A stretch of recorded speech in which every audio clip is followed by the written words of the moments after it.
All right, let's do this before the phone rings and I get in a bad mood. Hey everybody, Alex here, and welcome to the Game of the Month of the Year video. Um, production is production. What are you gonna do? All right, so we're doing things a little. We're gonna do what we're doing things a little bit differently this year. I am going to break this into three parts. One video still, but I'm going to film it at three different times, only because I had to write stuff down and it's a lot. For the uninitiated, I call it Game of the Month of the Year because what I typically do is when I used to do YouTube, more on that later, I would have a Game of the Month, and then whatever game won would be entered into the Game of the Month of the Year, so 12 games would go in, 12 games, and only one game would come out. Things have changed a bit since I really don't keep a catalog of that on YouTube anymore, so I've really just been keeping track of the 12 best games I have played in a given year. And that could be a game from any generation, any release year, whatever. That's why it's Game of the Month of the Year, because in the past, my Game of the Year has actually come out not in the year that we're technically in. Although I think the last 2 years have actually held true to that fact. So what I've done here is I've taken the 12 best games I've played throughout the year, not really divide by month, although I tried to do so. And then I mix them up so you actually don't know what the placement order is or anything, and then I run through them. But different to this year is that I have runners up, and then I also have disappointments. And the reason why I wanted to do those, man, I am really fucking far away. Okay. The reason why I wanted to do a runner-up and a disappointment is just because this year for 2023, I wanted to make it a point to finish more what I call waifu games, right? So I called it Year of the Waifu, and I played a lot of Senran Kagura, and I played a lot of games that were over-sexualized, purely for the purpose of either deciding whether they stay or they go within my collection and do some weeding. But in the process of that, you got to spice it up with something else, man. You can only take so much cultured content before you just become, too cultured for your own good. So I tend to spice things up a bit with a bunch of random picks in here, which you'll see. But I'm going to start with the disappointments, actually. And then after that, we'll cut, and then we'll hopefully come back later today. Hopefully the phone doesn't ring in the middle of this. That's the other reason why I want to break this up, because I'm doing this at work. And we'll take it from there. So first one of the biggest disappointments I had this year was Tales of Symphonia. Now, the HD remaster came out, and I originally had it on the PS3, and my plan was to, actually, let me back it up a bit. I originally bought it on the GameCube, then the HD remaster came out. I bought that on the PS3. Didn't realize that the PS3 version was actually based on the PS2 version that runs at 30 frames per second, while the GameCube version runs at 60 frames per second. HD remaster comes out, and I'm thinking, this is the Tales game everybody always tells me to play. I should really get to it. Now there's an HD remaster. I have no excuse. Then I saw the price and it was $40. I was like, maybe on a deal, I'll pick it up. And then the reviews came out. And holy fucking shit. The PS4 version is based on the PS2 version. Why is it not based on the GameCube version? Even worse yet, the Switch version is based on the PS2 version. When you would think maybe Nintendo to Nintendo, maybe that would be based on the GameCube version, it ain't. And as things have come to be with the Switch, it is bound with technical difficulties and challenges, which is really disappointing, and it has actually put me off on playing Switch as much as I used to, because I think we've reached the point where games just are too big for the, I think it's an NVIDIA chip that's in there or whatever. But anyway, so with all this publicity, I said, okay, cool, you know what? We're going to use some wizardry magic know-how, and we're going to play the GameCube version via the Wii on a Wii U. And we're going to do it that way, and we're going to get the best of both worlds. We're going to have it through HDMI, And let me tell you one thing, I have never been so fucking bored since Tales of Legendia. I understand this game came out at a time when we were maybe starved for RPGs on the GameCube. I never played it. I know a lot of people love Lloyd. I know a lot of people love Kratos. I know a lot of people love the character. Kratos is voiced by Leonardo, by the way. I know a lot of people love this game for what it did at that time. But compared to recent Tales games, I'm not even counting Arise, which arguably is one of the best ones. I have never thought something was less inspired except for Tales of Legendia, which was like, let's just throw shit at a wall and hope it sticks. Symphonia actually has really good guts. It has a good battle system. It has an interesting story that gets really anime towards the end. When it originally starts out, it's pretty fucking dark. And that was what was making it for me. Like, Final Fantasy X has a very dark story. A very dark, we'll say, journey story. Tales of Symphonia has the same thing. But there's also a sort of mystery involved in it too, because you really don't understand where everything's going. There's a lot of religious undertones in it and whatnot. All that stuff is really good, but the gameplay, the bosses, even the battle system, it's even at 60 frames per second, it is boring. And towards the end, there is a freaking dungeon in a forest that is the biggest pain in the ass, because you have to run up trees and down trees and slap snakes and push boulders and kick pigs and all this other shit just to get to a village where they say, you're not welcome here, and they throw out half the fucking party. And then you have to go buy equipment for them, but you can't really check to see if it's good or not, because you may have done some backtracking and you may have done some extra side content for gear, and then you buy a bunch of shit you don't need.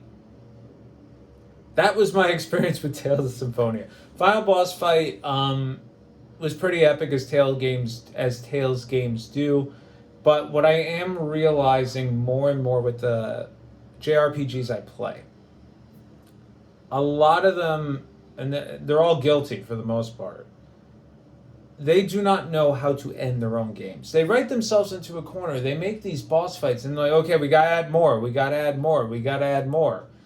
And then what should have been 5 hours is now 10. And I could also argue Western games as of late do that too. I don't even want to say it's padding. It's more like, okay, is this good enough? Is anybody going to complain about the length? Is this epic enough? Does this justify the IP? Why can't we just have a coherent, not succinct, but ending with a purpose, right? And the example I always go back to when I think about this is Uncharted 3, where the whole temple's collapsing, but for whatever fucking reason, everybody decides to stop what they're doing from running away and just shoot at Nathan Drake. Why? To make it epic, to make it exciting. No, make it epic and exciting by having the whole frickin' temple collapse on you and you running around the dudes. You pushing the dudes out of the way. Don't have them shooting you. If I were one of those dudes, I'd be fucking out of there. So yeah, Tales of Symphonia, I was just so upset by it by the end. I finished it as a Tales fan, and I really do want to play Dawn of the New World, even though a lot of people say it's not that great, which scares me, to be completely fair. But to Tales of Symphonia's credit, having played it, I respect what it did, because what it did at the time was probably a true showcase of what a JRPG should be. And it was also one of the few on the GameCube, so I completely understand where that nostalgia comes in. I didn't play it, and I have to think about it in a time and place. But in 2023, with a really shoddy sounding remaster or whatever, and then even going back and playing the definitive version, no good. Next up, we have another RPG, Atelier Esca and Lagi, Alchemist of the Dusk Sky. Now, I recently played this. I am a huge fan of the Atelier series, and I am tragically, perpetually behind. I have finished the Arlen trilogy, and I am now 2/3 through the Dust trilogy, and then I have the Ryza trilogy, then I have the weird spin-off with Lulua, and then I also have to play Marie, and then I also have to play the one on the DS. You see where I'm getting at. But of all of them, to this day, Verona is still my favorite, followed by Tottori. And Aisha was really good as well. Eska and Lagi was a little bit different because now you have a male protagonist and a female protagonist.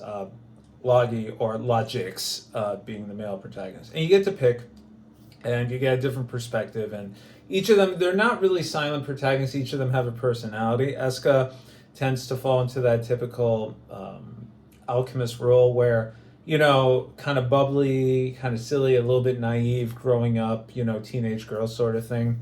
And Lagi is, the brooding anime guy with a dark, tragic past that gets revealed within 5 minutes.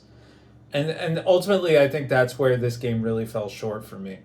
The time limit, they gave you way too much time. It's almost pointless to do anything. There was no sense of stress. Now, a lot of people don't want to deal with the timing and all that stuff. I totally get that. But coming from Verona, the original Verona, which had a very strict time limit, and Tottori, which was a little bit better, this was just way too generous for me. And I felt like I was able to accomplish all of the year's goals within like the first 10 days. And then I was basically just grinding out ingredients and grinding out alchemy and all that other stuff, which you should do. You're supposed to do that. It's part of the game. It's part of the loop. But by the end, I had so many overpowered things. Again, that's part of the gameplay. That's part of the loop.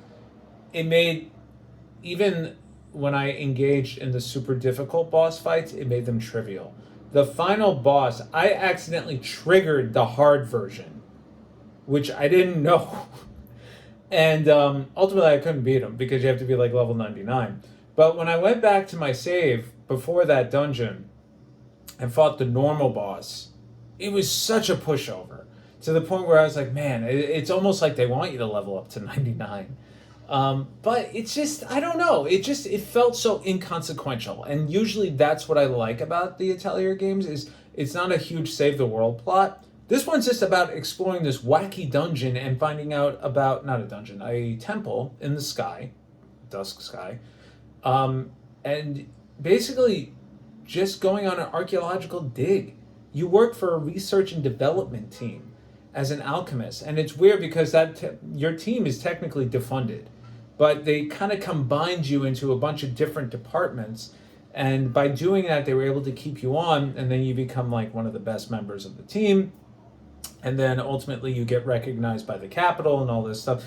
Basically, like, business, you're the new hire, and it's like, oh, by the way, remember that at-will employment thing? Yeah, you're on thin ice for the next, not 90 days, let's try the next 365. But, it's just, the returning characters are good, but I don't know. I felt like this was just really phoned in. Usually I tend to fall in love with the characters. With Aisha, I really enjoyed her. I really enjoyed the plot of that game. Then there's some treadings on that too if you've played that one and you haven't played Eska and Lagi yet. But ultimately, I liked Eska. Lagi was just kind of there.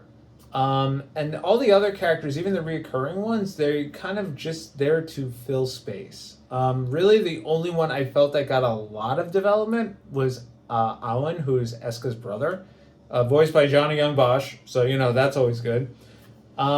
And even then, he's really only developed because he's part of the plot. The rest of them, yeah, you get a little bit of here and there depending on who's in your party and who you develop a relationship with. But it also just felt kind of, again, phoned in. And that's really what made this so disappointing to me. You find your ultimate party, you kind of just stick with it the whole time. And then you basically can just min-max equipment, which is always fun. But it reaches a point where once you figure out the basics of the alchemy, you kind of just rinse and repeat it over and over again. And then once you get to like the final year, you're basically given the entire year to do whatever you want with one goal. And that goal you can finish in 2 days. So by the end of it, I basically just went to bed for 3 months. And then I got the ending, and I got the good ending. but it was very lackluster, and I really felt like all the relationships I had built up until that point just meant nothing. Which, coming from an Atelier game for me, is really weird.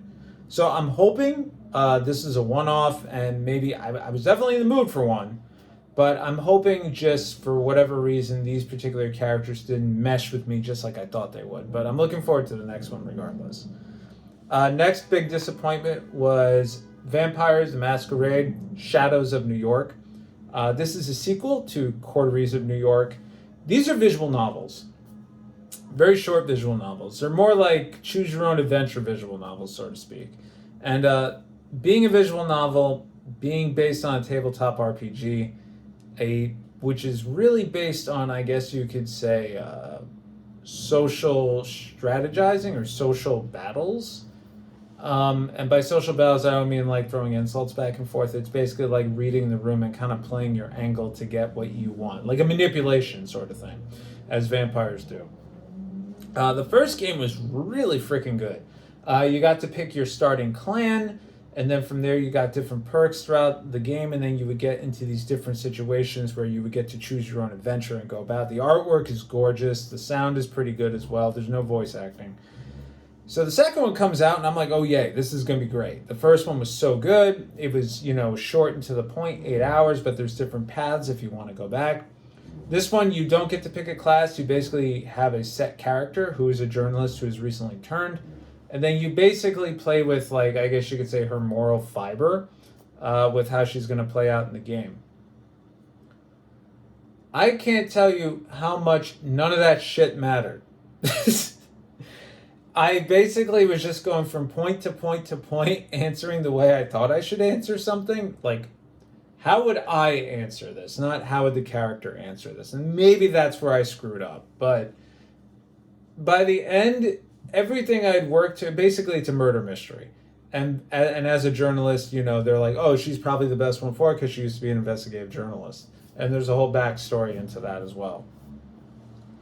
So by the end of it, you go with the big whodunit sort of thing. Everybody's in a room like Knives Out with Daniel Craig, one of my favorite movies and one of my favorite actors.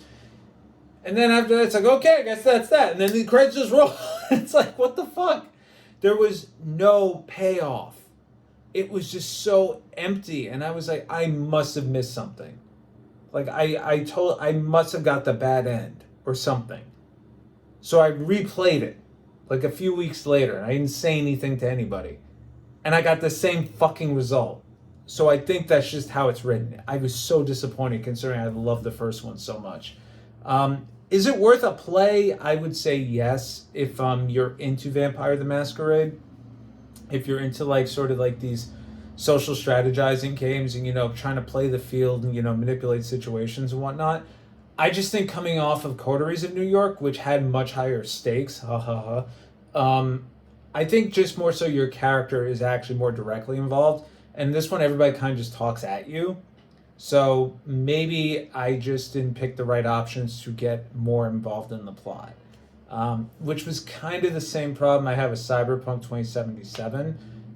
And I will admit that was also my own fault because I was so focused on the Keanu Reeves stuff that I ignored mostly the side quest. There's no side quest in this one. You literally just go from option to option. And certain things I just wasn't interested in, so I really wouldn't pursue further information, and then the story would just keep going. Which, again, depending on a choose your own adventure, if you play D&D, you get as much as you put into it. I was putting in as much as I wanted and then saying, okay, cool, I think I have enough information, let's move forward.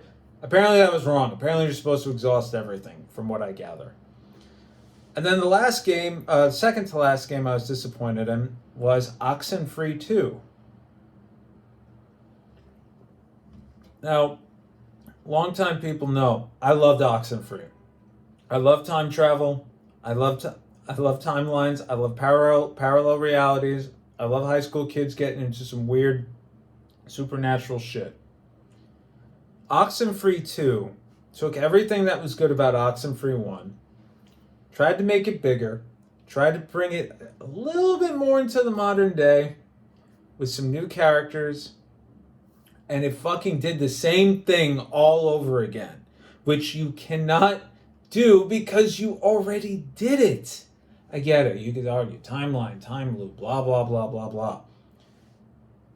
I was bored to piss. And with the original Oxenfree, I had no idea what was going on. I think I replayed it maybe a good 10 or 12 times. And and I'm pretty sure I got all the endings. Maybe I had to look one up at the end, but with this one, I got an ending I was satisfied with, but the way to get there, it was so boring. It was, again, really good dialogue. Really, I mean, that's pretty much what these games are. It's a lot of walking and talking. That part was great, and I played it on a plane ride to Japan, so trust me, I had a lot of time. But it just felt like they did the exact same thing over again. And by doing the exact same thing over again, you kind of know how it ends. The antagonist was the same. I'm sorry for the spoiler, but I don't know. It's like they were like, listen, like we need, like, I think Netflix owns them now. And I'm pretty sure Netflix may have told them, hey, make another fucking Oxenfree. And they said, okay, cool. And they just phoned it in. I have no idea because the skeleton is there, but the guts aren't. And if you haven't played this game, I would definitely play Oxenfree 1. Or rather, if you haven't played Night School's games before, Oxenfree 1's really good. After Party, which is where you have to drink against the devil, diminishing returns. And then we get to Oxenfree 2, more diminishing returns. I'm not knocking the storytelling, I'm knocking the gameplay and the dialogue. It's just not interesting. The concept of After Party was way more interesting than Oxenfree 2. Because Oxenfree 2 just felt like a B horror movie plot to me, which I'm normally into. But I was not invested in the characters. The mysteries presented themselves too fast and they were resolved just as quickly for me. Maybe that's me reading into it too much, but I have not heard anybody talk about Oxenfree 2 the way people were talking about Oxenfree 1. So I'm led to believe it kind of went out like a wet fart. And then the last disappointing game of the year for me, this one hurts. WrestleQuest. Now, I was huge into wrestling in the 80s. I was huge into wrestling until like 1999, pretty much, maybe 2000. Pretty much Stone Cold, pretty much that era, The Rock, all those guys. And then I dropped off, and then the weird thing about YouTube and the weird thing about, pandemic events is if you decide to look up one thing, the algorithm thinks that's all you care about. By chance, I decided to look up a video of the Stone Cold Stunner. Just so I don't know why. And then after that, YouTube decided to give me a playlist of all the great WrestleMania matches from the 80s all the way up until I think 2010 or 12. And I went on a wrestling documentary binge. I watched everything. I can't even tell you how many things I've watched on the Montreal Screwjob. All these crazy things, backgrounds on Sid Vicious, Psycho Sid, Goldberg, how everybody was like, oh my God, he's a dangerous guy, and not because he's super strong, he actually just doesn't know how to fucking wrestle. It was actually really cool. I went down this incredible rabbit hole, and I learned all this history that I grew up with but didn't know, right? I mean, not to say it's called sports entertainment, right? So, to a degree, wrestling is quote-unquote fake. These guys do get hurt. They are athletes as far as I'm concerned. Theatrical athletes, parkour, let's say. If you want to put a name on it, that's not even technically accurate. But I give them a lot of credit. It's a tough job. And it's a very mentally and physically abusive job. But people my age, 30s, 40s, 20s, people who grew up with the Attitude Era and all that stuff, I don't know what wrestling looks like today. I tried and I just over my head. Everybody seems tired. WrestleQuest is a celebration of all that stuff. It is a turn-based RPG where you play as a wrestler between, I think it's two choices. I can't remember. I'll get to that in a minute. And basically, you're in a toy box because wrestling toys in the '80s were really awesome. I had the WWF ring. I had Hulk Hogan, of course. I had Jake the Snake. I had Bruce the Barber Beefcake. I had the original Big Boss Man. All those guys, like all those toys, and that's what this game has. You play as those characters as toys, and you can get managers on your team. You can form tag teams. Characters like, or rather wrestlers like Andre the Giant, the Macho Man are in it, likenesses and stuff like that. It's a celebration of the history of wrestling. It's a celebration of the culture of wrestling, and it is very self-aware. There's part where they're like, oh, we have to cut a promo, and they talk about like, oh, for the promo we have to do this, that, and the other thing. When as a kid I would watch promos like, Macho Man, cream of the crop. And you would think, oh, wow, this is how this guy naturally acts. P.S. He was in character a lot of time because he had to be. But those were all scripted. Those were all planned out. As a kid, totally thought they were all real, and I thought all these guys were out of their mind. Maybe you have to be in that industry. But anyway, so this game I've heard about for a minute, and I was really excited to check it out. Comes out, and it's from, I think it's Mega Cat Studios.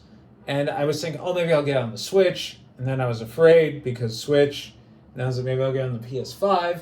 And I was like, but it's just like sitting down playing anything turn-based on a PS5 that's pixel just doesn't make sense to me anymore. So I was like, I'll get on the Steam Deck, which I don't have anymore. I actually sold mine off.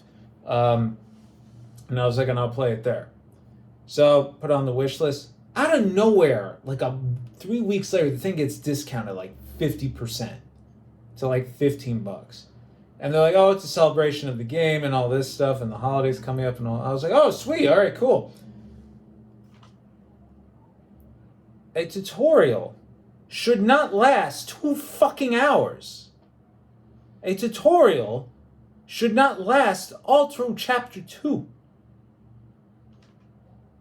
It is a wrestling turn-based RPG. I have never, ever felt so stupid in my life going through a tutorial. Everything was explained like you have never played a video game before. And I thought, okay. Maybe they're doing this because they're not making the assumption that people who watch wrestling play video games. Totally get it. Put myself in that mindset as I struggle through these tutorials. Then I get through to the battle system. Like after all that stuff, now we can do signature moves, we can do all this other stuff. The battle system is all quick time events. It is only fun for so long. You could argue Paper Mario did quick time events or quick presses in Super Mario RPG. Yes. Not to execute the move, not to counter a move, not to counter the counter to the move. Not, oh, the guy missed, I hit the button. Oh, I missed, I hit the button. You're constantly just tapping buttons. You constantly have to pay attention to what's going on. I'm not saying turn-based RPGs are supposed to be are not meant to sit there and think and take a nap halfway through the fight. But when you are using a turn-based system, but you're actively using button prompts for every single action, why not just make it an action game? Why not just make it a standard wrestling game? Career modes have been done for years in wrestling games. Why not just do it like that? Or make it an action RPG, like an Overhead, like an Ease thing, or like a Fire Pro Wrestling. I get it. Maybe you're trying to appeal to a different demographic, or maybe you're trying to tug on some different heartstrings or appeal to a different type of gamer. But I will tell you, when I did the Steam refund, I came in hot. At 1 hour and 59 minutes, I gave this a good solid try. And I was just like, I cannot foresee myself playing past any of this. And I thought I must be missing something. I must be being too hard on this game, because usually I give a game 6 hours before I drop it. Every review I read, every like discussion video, everybody's like, yeah, like I was really looking forward to this, and they kind of dropped the ball with this, that, and the other. I didn't experience any of that stuff, but everybody talking about the battle system that I saw had the exact same thing to say that I said. They're like, it's cool, but I want to watch the animations. I want to watch the signature moves. I don't want to have to do like a rhythm game button prompt with a swinging thing and all this other stuff, because the WWE simulation games did that, and I thought it sucked then. And that's them talking, right? And I'm like, oh, wow, like this has been a thing? So now I go and I look at videos of all these other wrestling games. Now guess what my feed is? Nothing but wrestling video games. And now I see, this is going to sound very hyperbolic, good wrestling games ended with the N64. I'm kidding. But seriously, after coming off of all those documentaries and everything, I was really looking forward to a celebration of something I grew up with as a kid, in a gameplay style I typically really enjoy. And this game just did not hit any of those notes, unfortunately. It's gorgeous looking, though. My God, the characters look great. But I feel like maybe it was just too ambitious for what they wanted to do, and it needed some more time in the oven. I don't know, but regardless, it was a huge disappointment for me, and it made me angry that I actually did a Steam refund on it, because usually I only do that if I'm like, truthfully, I rarely ever do it, but when I do it, it's usually because I want to see how a game plays before I commit to buying it somewhere else. And in this case, I was fully committed to buying it. So yeah, it's like usually they get my money some other way, but in this case, no, not so much. But anyway, so those are the disappointments of 2023. And when we come back, we'll go through the runners-up to the game of the month of the year. And we're back. So, runners-up for 2023. Now, with runners-up, this is a little bit of a mix here. Some of them are DLC, and I don't really think, based on the nature of that, these could be counted. So the first one is Shadow of Rose, which was a DLC campaign-y expansion thing for, Resident Evil Village. And it kind of acts as an epilogue. Rose is basically Ethan's daughter, who you see at the end of Village if you watch credits like you should at the end of a video game. So you can see all the hundreds of people who worked on these fucking things. And I really enjoyed the way they went about playing out her character. And I really enjoyed the kind of like phantom... I don't want to spoil it. Phantom mechanic they have going on, and I think it was a really good send-off. I'm trying to dance around the story because you have to play Village first, and if you haven't played Village, it's not going to make any sense. But essentially, I really enjoyed the way that they kind of tied everything together. I really enjoyed being able to go through all of this stuff again. I really enjoyed Resident Evil Village. To me, it's personally one of my favorite Resident Evil games. But it is not in the running. But I think the new stuff is good. The RE engine, I really love what it can do. I think this is definitely worth a play. I waited for a discount just because I knew I wasn't going to get to it immediately, but I knew I wanted to, and my wife was the same way because she enjoyed watching me play Village as well. She's actually, when I tell her a Resident Evil game is coming out, she actually gets really excited now. She's watched me play through Resident Evil Remake, Resident Evil 0, Resident Evil 2, Resident Evil 2 Remake, Resident Evil 3 Remake, Resident Evil 4, Resident Evil 5. No, she has Resident Evil 6, and then 7, and then Village. And there was one other one she watched me play. Oh, Umbrella Chronicles. She watched me play too. That's a real shooter. But yeah, no, this was really good, and it's quick. It's only a couple of hours, but it's all killer, no filler. Definitely worth a play. But the next bit of DLC is Xenoblade Chronicles 3 Future Redeemed. Whew! This, I mean, I danced around Shadow of Rose because admittedly I don't remember all of it, but Future Redeemed is like a full game, you know? But it's DLC. It's not like Torna. It's not going to get a physical release. If it does, I will definitely fucking buy it. But do yourself a favor. I am not going to speak about anything pertaining to it because it literally ties together Xenoblade Chronicles 1, 2, 3, a little bit of Xenosaga, a little bit of Xenogears. If you haven't played all of those, because honestly I haven't played Xenosaga, I still got all the references. I mean, you already know about Cosmos from the second one anyway, but this is a magnum opus to end all magnum opuses, and I really feel like this was a really good way to send off this trilogy. And I really, really, really enjoyed seeing my boy Shulk again.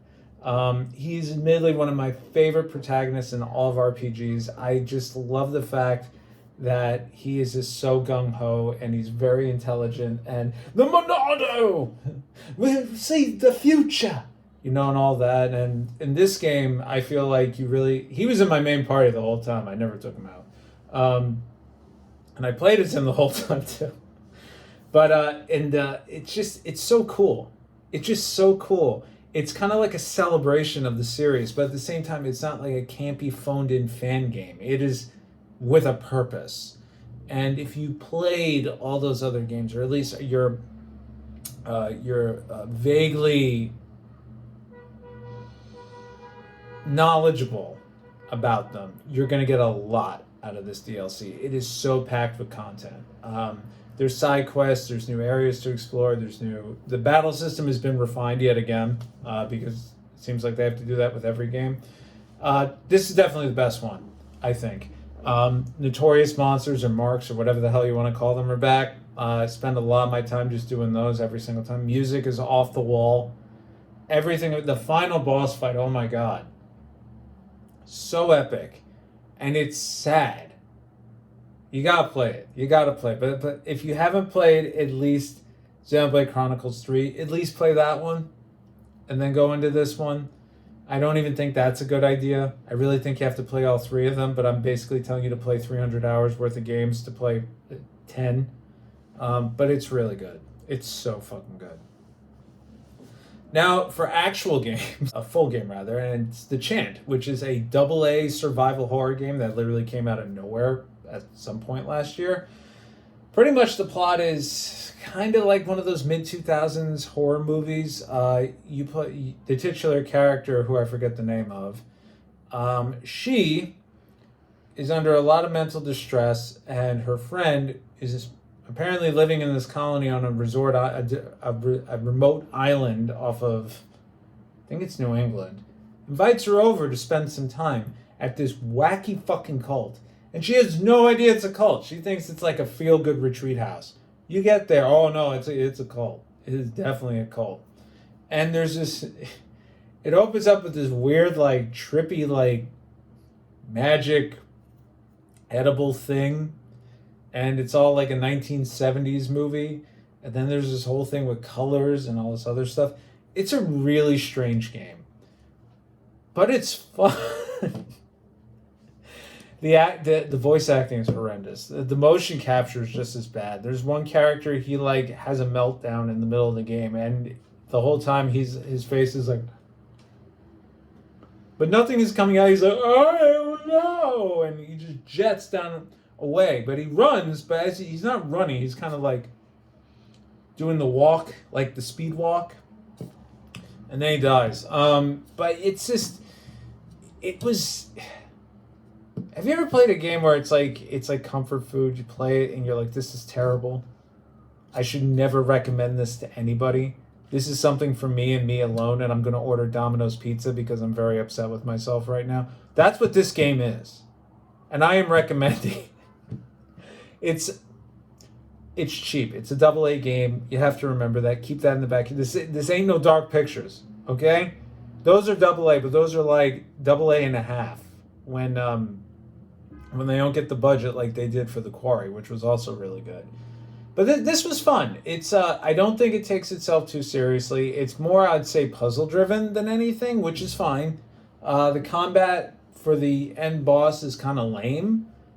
It all makes sense, and there's of course 3 endings to these things because horror movies, they always have to leave it open. And I joked with my wife, I'm surprised Cthulhu hasn't shown up, because usually Cthulhu shows up somehow. But overall, it was pretty good. I would say if you can find it for like $25, watch a few videos on it. You may look at it and go, yeah, this looks like a fun, weekend rental sort of thing. Or you may look and go, oh my God, this looks like a terrible, 90s Cinemax movie, minus the sex. And it kind of is. Next, we have Marvel Midnight Suns. Oh, this breaks my heart. This so breaks my heart. I love comics. I don't really read them as much as I used to. It's impossible for me to keep up. Disney is just dragging it through the mud. They're like, we need to make money. We don't understand why we're not making money. Mind you, they took their licensing away from every other streaming service, and they want to know where the money went. I can tell you where it went. I just told you. I don't think they understand how to do these things at all. But then when a game like Marvel Midnight Suns comes out, and it's based on the Midnight Suns team, which is basically, I'll say, a B and C tier superhero list. Your Ghost Rider, stuff like that. Magic with a K. Those heroes that you know about from X-Men and everywhere else, but they really, they've been in their own comics or they're a member of a team, and then that's pretty much it. When you do something like that, Disney is like, just do whatever the fuck you want. Do that, but you have to have Avengers in it.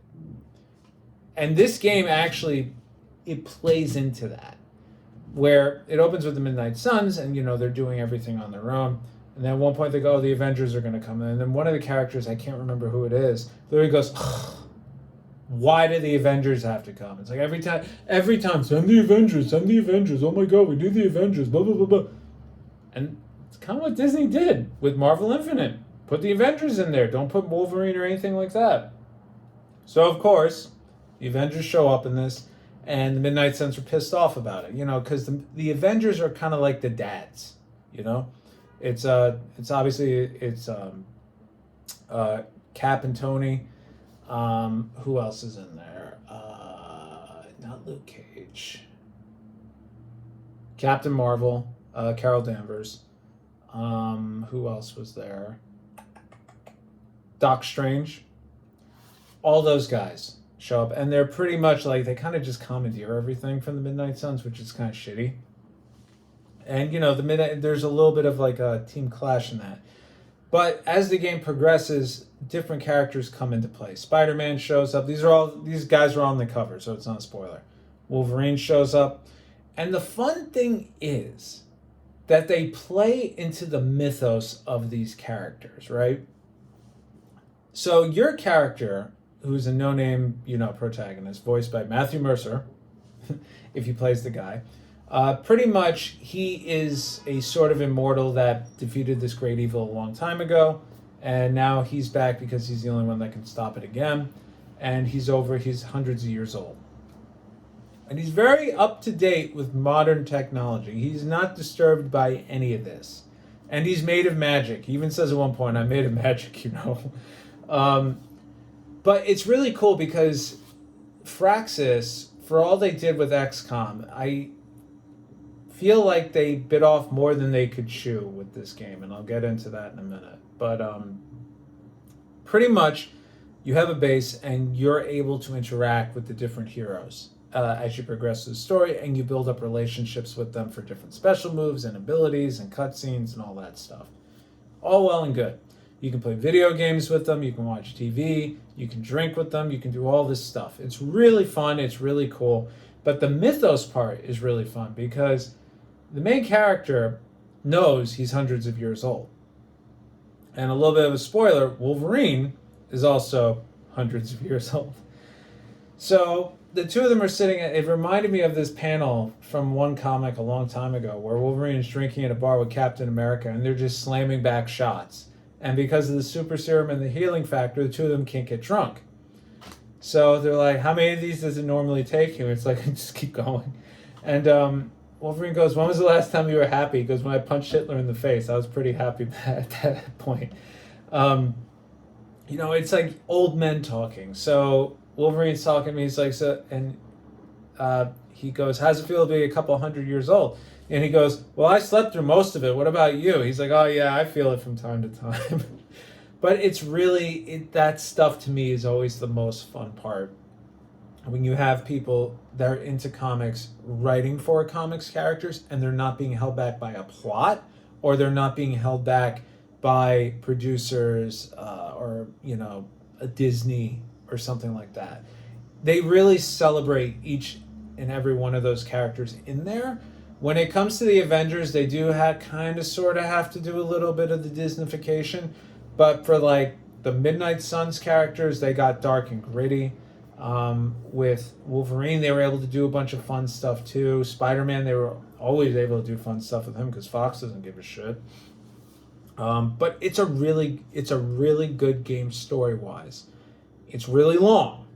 It is incredibly long, but the mission structure is really interesting because you don't have to do every mission. You can kind of pick and choose.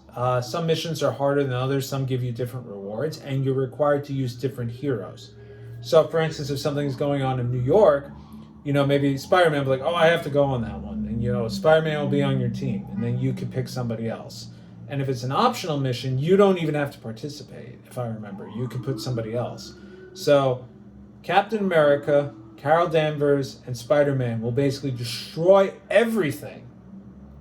Or you can get a little bit frisky with it and put Wolverine and Spider-Man, the main character, and that's where the strategizing comes in that Firaxis is so known for, and where this was a little strange because it's a card-based system and there's no gacha mechanics.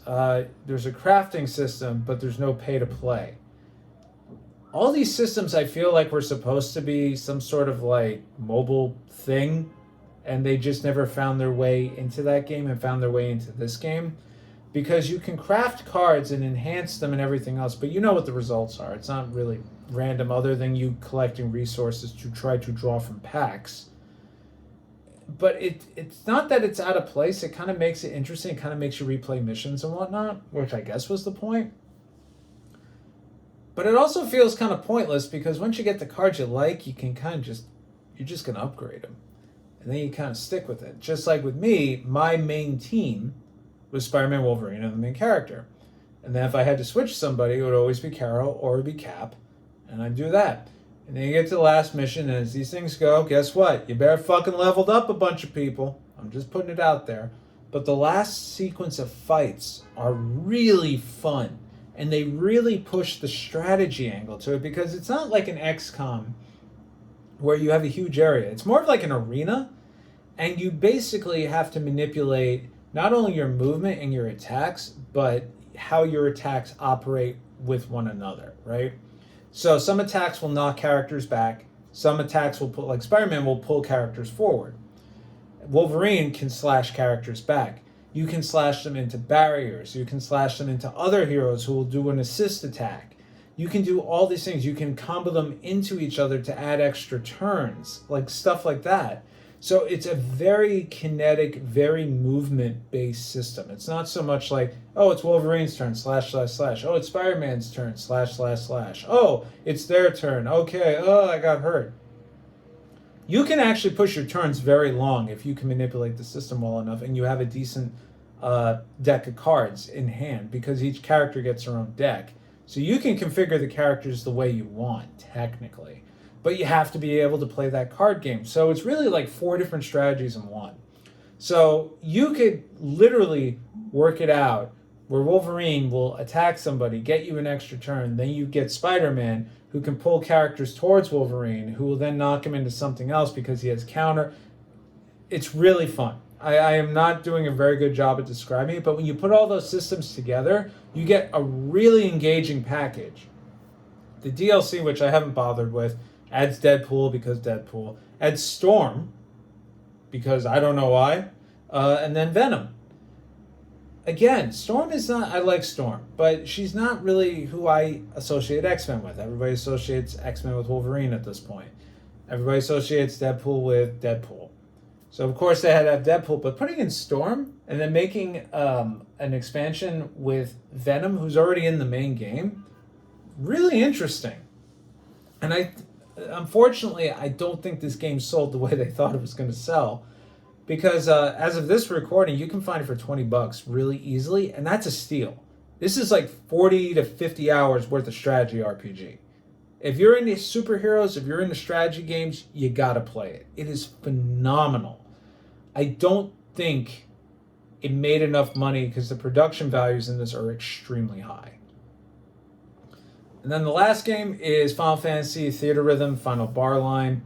I don't really think I need to say much about this. I grew up playing Final Fantasy games. I've continued to play Final Fantasy games. The music is iconic. They've had some phenomenal composers throughout the years, and this game is a celebration of that. Nothing gives me greater joy than to play through anything from Final Fantasy Mystic Quest. There's only 2 songs in it that everybody really knows, which are the battle themes, but they're the most metal freaking thing that ever came out of the Super Nintendo. But I already loved the series for Theatrhythm, but I think this game came out at the right time for me because I had to do a lot of air travel at the time I was going to conventions and weddings and whatnot. And I do okay on planes. Getting to the airport, waiting for the plane, all that stuff gives me anxiety like you would not believe. So being able to sit there and just go through a bunch of songs from Final Fantasy XI was probably the best thing for my mental health during this time. And then on the plane, I would just grind stuff out. I think by the time I finished with this whirlwind amount of trips, I pretty much have all but like 10 characters at level 99. Played it a lot, but it's really weird though, because it's like when I looked at like what my top played of the year was on the Switch, I only have like 30 hours in this, and I swear it's more. It must be. There's no way in hell, because then again the songs are like 3 minutes each, but that's a lot of time playing music if you think about it. Actually, excellent game. I don't really need to say much else about it. The DLC is all good. Highly recommend it. I would dare say that the Bravely Default songs are probably the best, just because I'm a metalhead and those are pretty metal songs. But excellent series. So happy to see Square Enix decided to combine everything into one giant package. Well, continuity be damned. It's actually 2 days after I did those first 2 segments, just because I've been so busy with stuff going on. It is freaking freezing today. For whatever reason, my Super just isn't pumping the heat. But now we're going to try to go through as many of the 12 Game of the Months of the year as I possibly can in this one sitting, so that way we can, wrap this all up. So again, these are in no particular order based on when I finish them, so you can get a rough idea of what's going on. So first game we're going to talk about is Wonder Boy in Monsterland Dragon's Trap. At least I think that's the full name. I played the remake that was put out by Lizard Cube a few years ago, and I've owned it physically for a very long time and just never got around to playing it. And something I do at work a lot is I've always been interested in hearing what other people play. Albeit, the game of the minute. You know what I mean? So I usually, what I'll do is I'll queue up a bunch of videos on game discussion and just let them ramble off as I'm at work.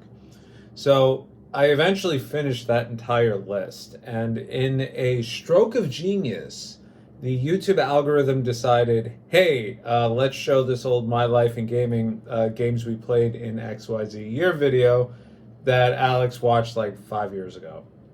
And both Corey and Mark had mentioned the Dragon's Trap remake, and I think it was their game of the year for that year. And I was like, oh, I haven't played that. That's not a bad idea. So I dug it out, and I think I finished it in like 2 days. It was something that how could I put it? As a kid, this game would have pissed me off. I would not have known what to do. I would have been frustrated at the backtracking. I would have been frustrated trying to get the different abilities and all that stuff. But as an adult and as somebody who really loves Metroid style gameplay, seeing this in a beautifully animated style really made me feel nostalgic for the NES. I know it was originally on the Master System. I never owned a Master System. I didn't even know what a Master System was until I started, watching YouTube. But you could switch between those graphics and whatnot. I ultimately stuck with the new stuff just because the animation is just so gorgeous. Soundtrack is really good as well. And here's the thing with the game, it's very obtuse. It doesn't really explain anything, but it also kind of guides you where it wants to go, where you need to go. So by the time I finished the game, had all the forms, beat all the bosses, all that stuff, I don't think I actually got stuck on anything, but there was definitely some challenge in the lead up to the final boss. The actual bosses were really easy in general, but also me thinking back then video games were technically geared towards kids, so maybe they thought maybe it was too difficult. I didn't find that to be a problem at all, but I gotta say, I love this remake. I truthfully should have played it sooner. I would have loved to have played it in the year it came out, so it could have been like, a game of the year of the month in the same year, Victor, because this was a very strong game to play this year. And if you haven't played it, it's on everything at this point. I think it's going to be up there with Doom eventually, at like being playable on cell phones. It's been ported to everything, but there's a reason for that. It deserves to be played by everybody. It's a really good game, and if you're looking for a trip down memory lane, you can definitely just change the graphics back to the old style. A lot of publishers have gone about emulating this since. I think they did that with Alex Kidd and whatnot. I tried that. It's not the same. And as a matter of fact, I don't even think that game was made all that well. Now, next up, we have something that I was surprised that it got as much flack as it did. And that was Super Paper Mario on the Wii. And it's kind of funny because the first Paper Mario game I played was arguably like the highest point of the series, which was Thousand Year Door. And Thousand Year Door made me late for work. I was on the final, basically because I wake up so early, I tend to play games mostly in the morning when I can be left the fuck alone. So I was playing Thousand Year Door. I look at the time, like, oh, I gotta get in the shower. So I get in the shower, and then I look at the time again. I'm like, oh, I gotta eat breakfast. So I'm eating breakfast, I'm grinding and all that stuff. And then I'm at the last boss, and I'm like, okay, I'll just beat this boss and I'll go. I'm suited up. I'm all good to go. And I started work at that particular job. I started at 9 a.m. I didn't roll my ass in there until about close to 11. Nobody said a thing. I went to my boss and I apologized. I was like, oh my God, I'm so sorry. I was so late. I'm trying to think of an excuse in the back of my head. And she just looks up and she goes, I didn't even realize you didn't come in. I was like, oh, really? I was like, that says a lot about my work ethic. But seriously, the final boss, I think, took me 2 tries. And that's really what took me so long. And I played it. This is such a long-winded story. I found the GameCube copy used at a GameStop around here back when GameStop was in New York. Because as of right now in Manhattan, I literally only know of 2, and there used to be at least 15, maybe 20. And it was the Best Sellers one, the one with the yellow sticker on it. And I originally wasn't going to buy it because I was all black label, must be black label. But then somebody had pointed out to me, with the GameCube games, if it's player's choice or whatever, or one of those bestseller things, the disc and the manuals are the black label version. So worst case scenario, you find an empty case, you buy replacement artwork on eBay or this website that used to exist back in the day that only sold replacement artwork and manuals. Then you could technically get a full copy for like less than what it usually goes for. So I think I got this for like $14.99. And then I also got a copy and a separate instance of Radiant Dawn for $9.99.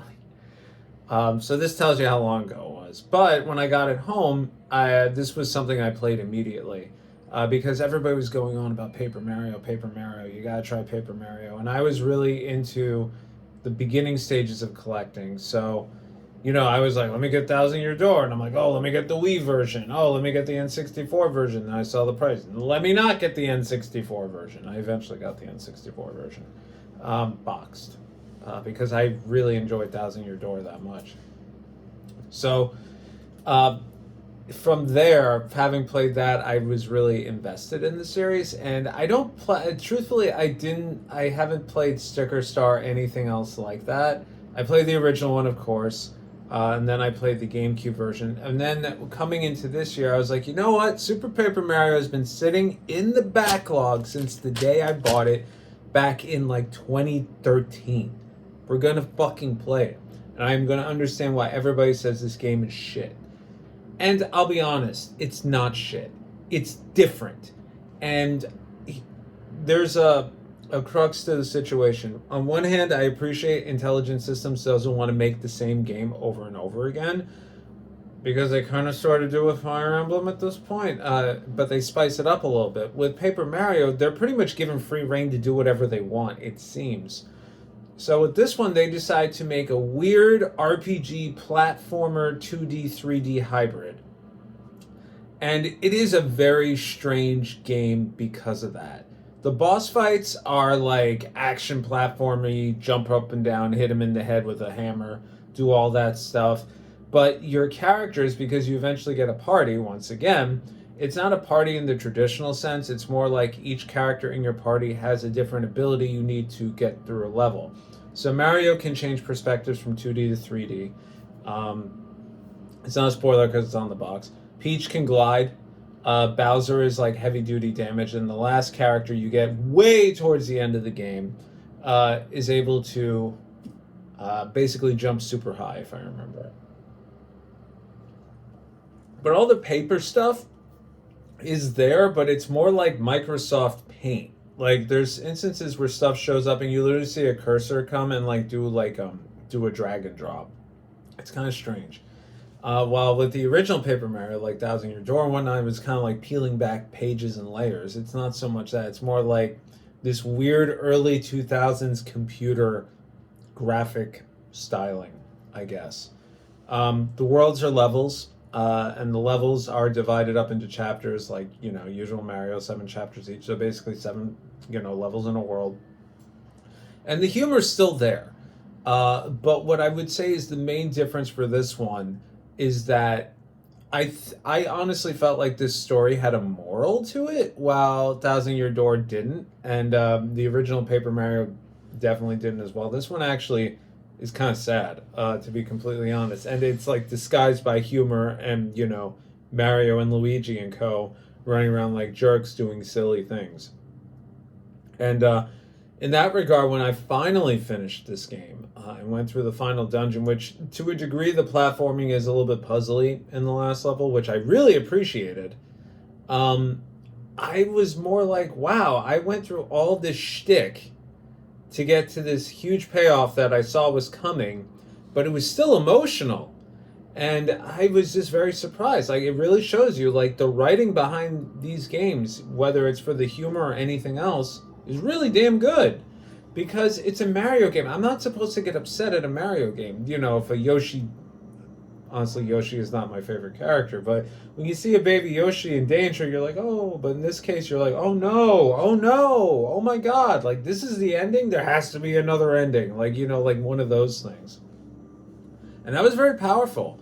And having finished it, I was like, okay, I really enjoyed this. Is it a 10 out of 10? Does it beat Thousand Year Door? Does it beat the original? Absolutely not. But I understand what they were trying to do, right? Because, remember, it was on the Wii. They had to use the Wii shtick. You had to use the Wiimote to make it vertical. You had to make it horizontal. You had to shake it up and down. You had to do all this stupid crap. And that's how this game was designed.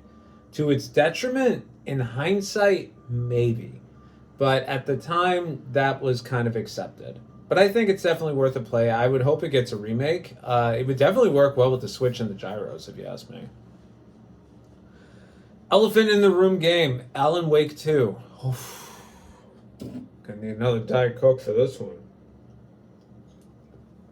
13 years.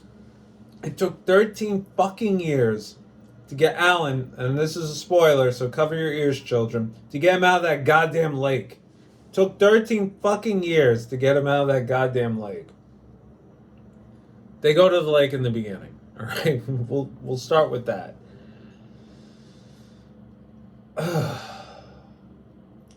The game makes fun of itself for taking 13 years. They mention it. They go, "You disappeared 13 years ago. You disappeared 13 years ago. Where did the 13 years go?" It went to Control. But I was very satisfied with the way and the direction this game went. And as of this recording, they won some stuff at the Game Awards, and I think it was very well deserved.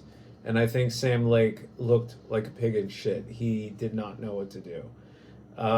He was beside himself, and I think rightfully so, because this game does a lot of stuff, and it kills me.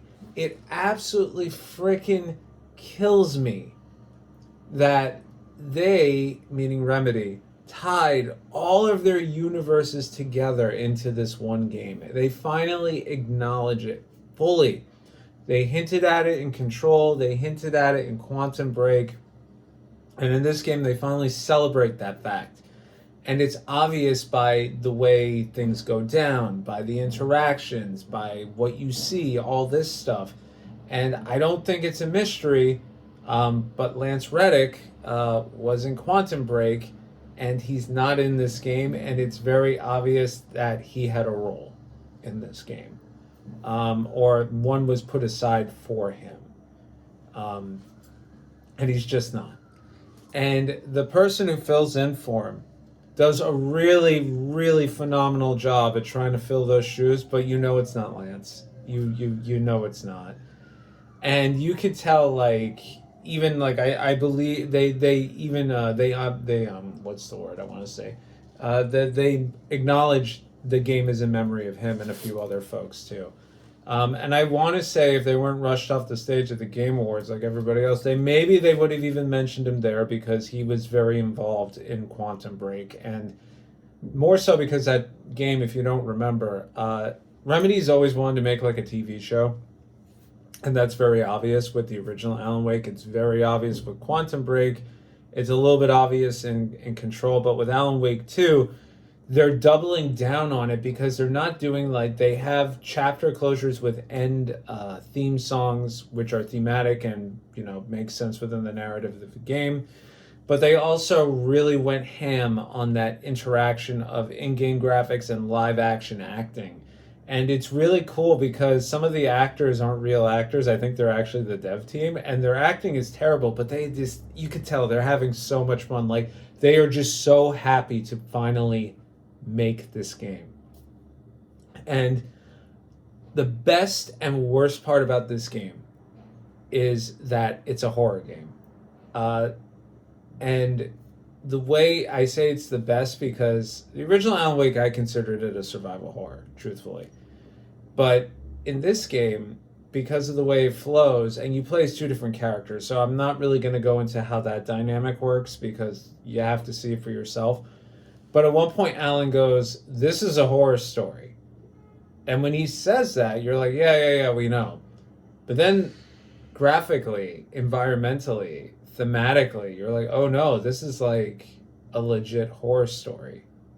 And he's explaining how a horror story typically works from a storytelling perspective. And he'll be like, well, it has to happen this way because that's how writing works. Stuff like that. And it's kind of cool in that regard, but I feel like that's kind of a MacGuffin in a way, because at a certain point, that just explains this wacky logic that's going on. He's like, oh, that's because it's written that way. It's like, brr, brr, brr.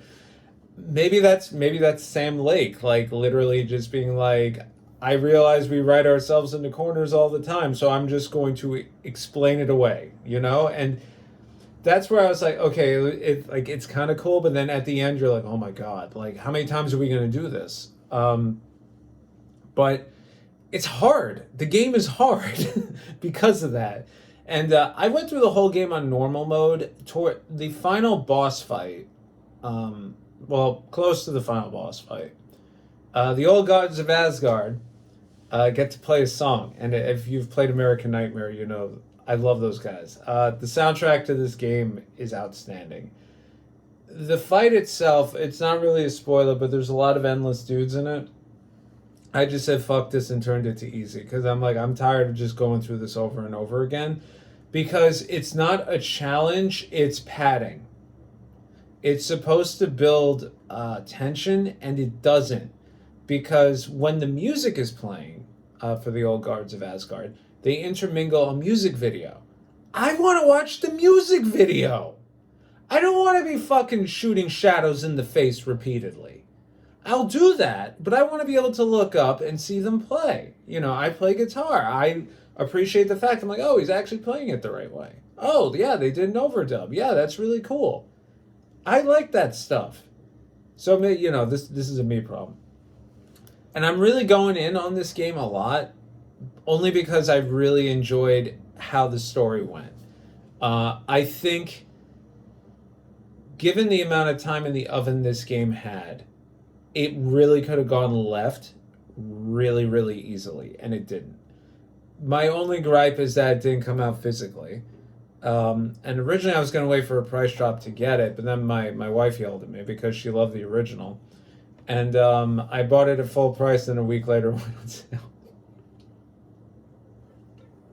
But Remedy even said it's too expensive to physically produce this game. Like, I'm pretty sure Epic gave them a ton of money to make this game. And I'm pretty sure Epic gave them a ton of money for Control, or maybe Control almost put them under. I'm not really sure. But unlike Control, this game really does take advantage of next-gen hardware really, really well. The lighting is great. Graphically, it's on par with a lot of other stuff. Just play it in performance mode. You don't need to go cinematic. Trust me, you need the FPS. I'm just going to put it out there for all the combat that's involved here. But I don't know if there's going to be another one or like another spin-off-y thing like American Nightmare. I'd play it. I absolutely love the series, and I love what Remedy's done ever since the original Max Payne. So I look forward to seeing what they have to make next.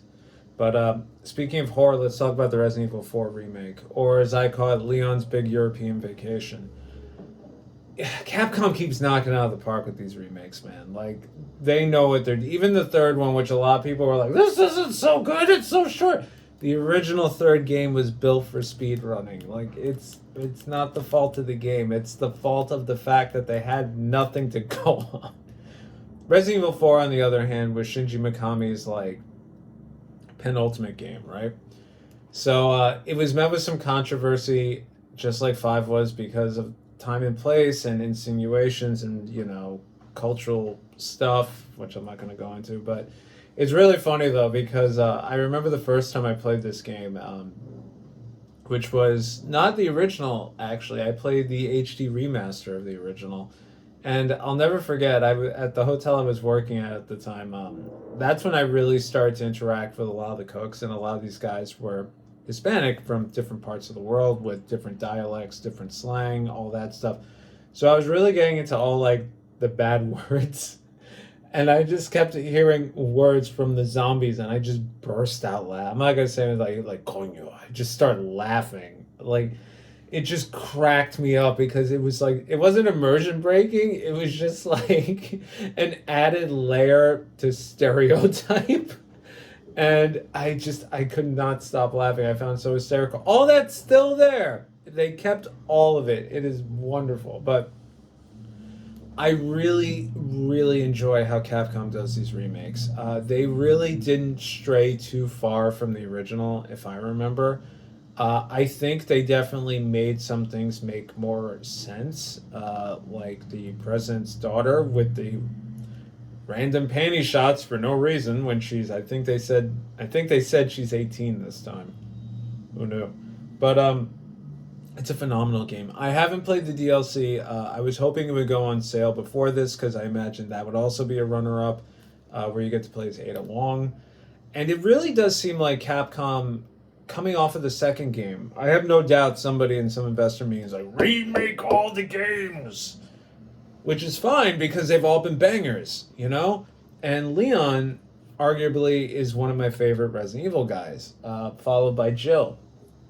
And what's her face? Damn it. Rose. I really like Rose from Village. From the Village, from the Resident Evil 7 trilogy, whatever the fuck it is. And that one.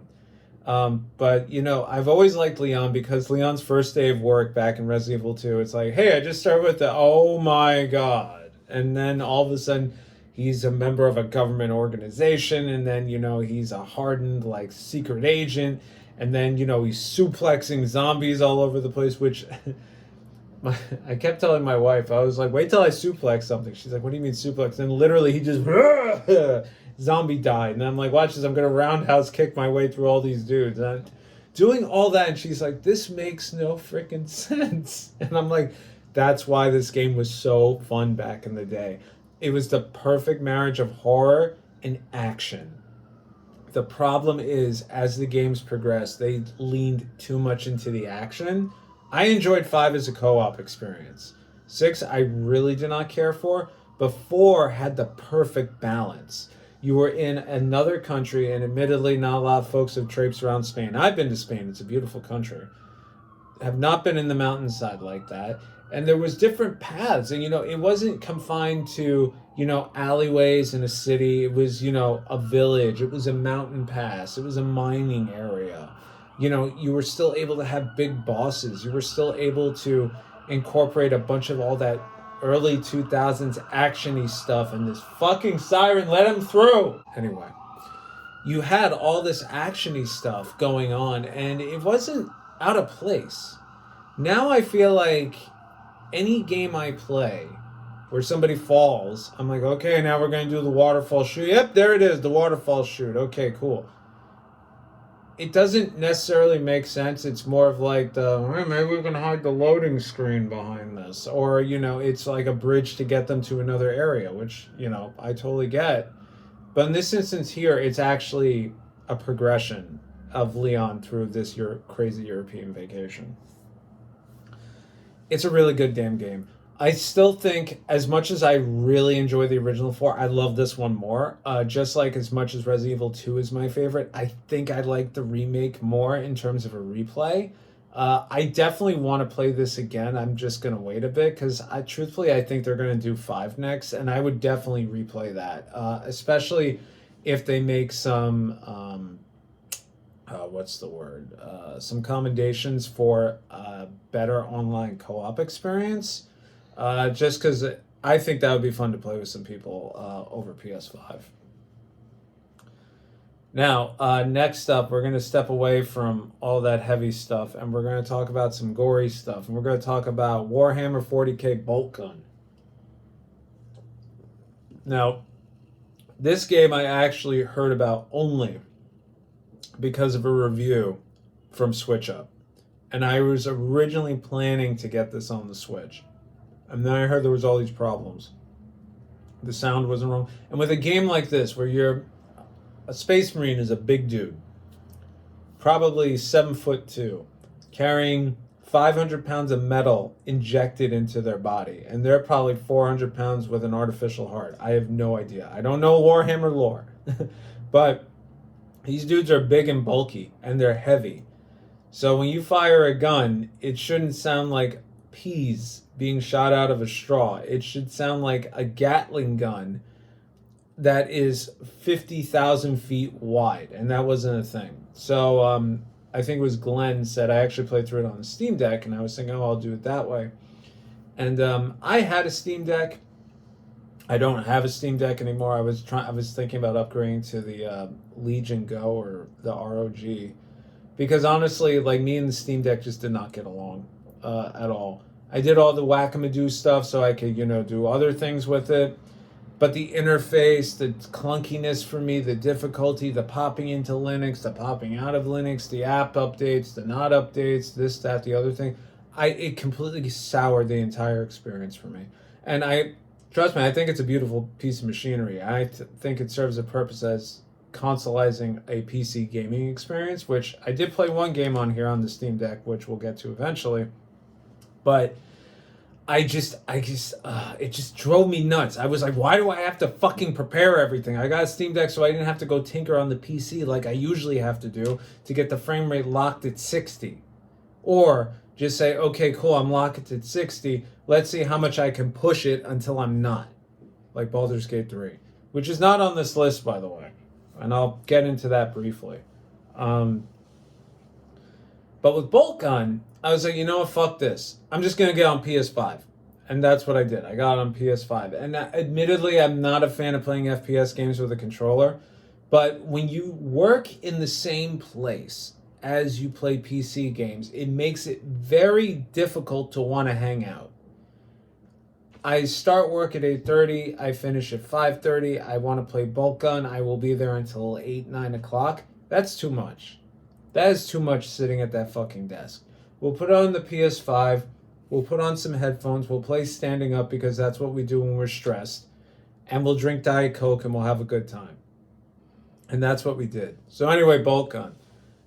Boomer Shooter Warhammer 40k Doom 2016 brainchild. That is how I could sum this up.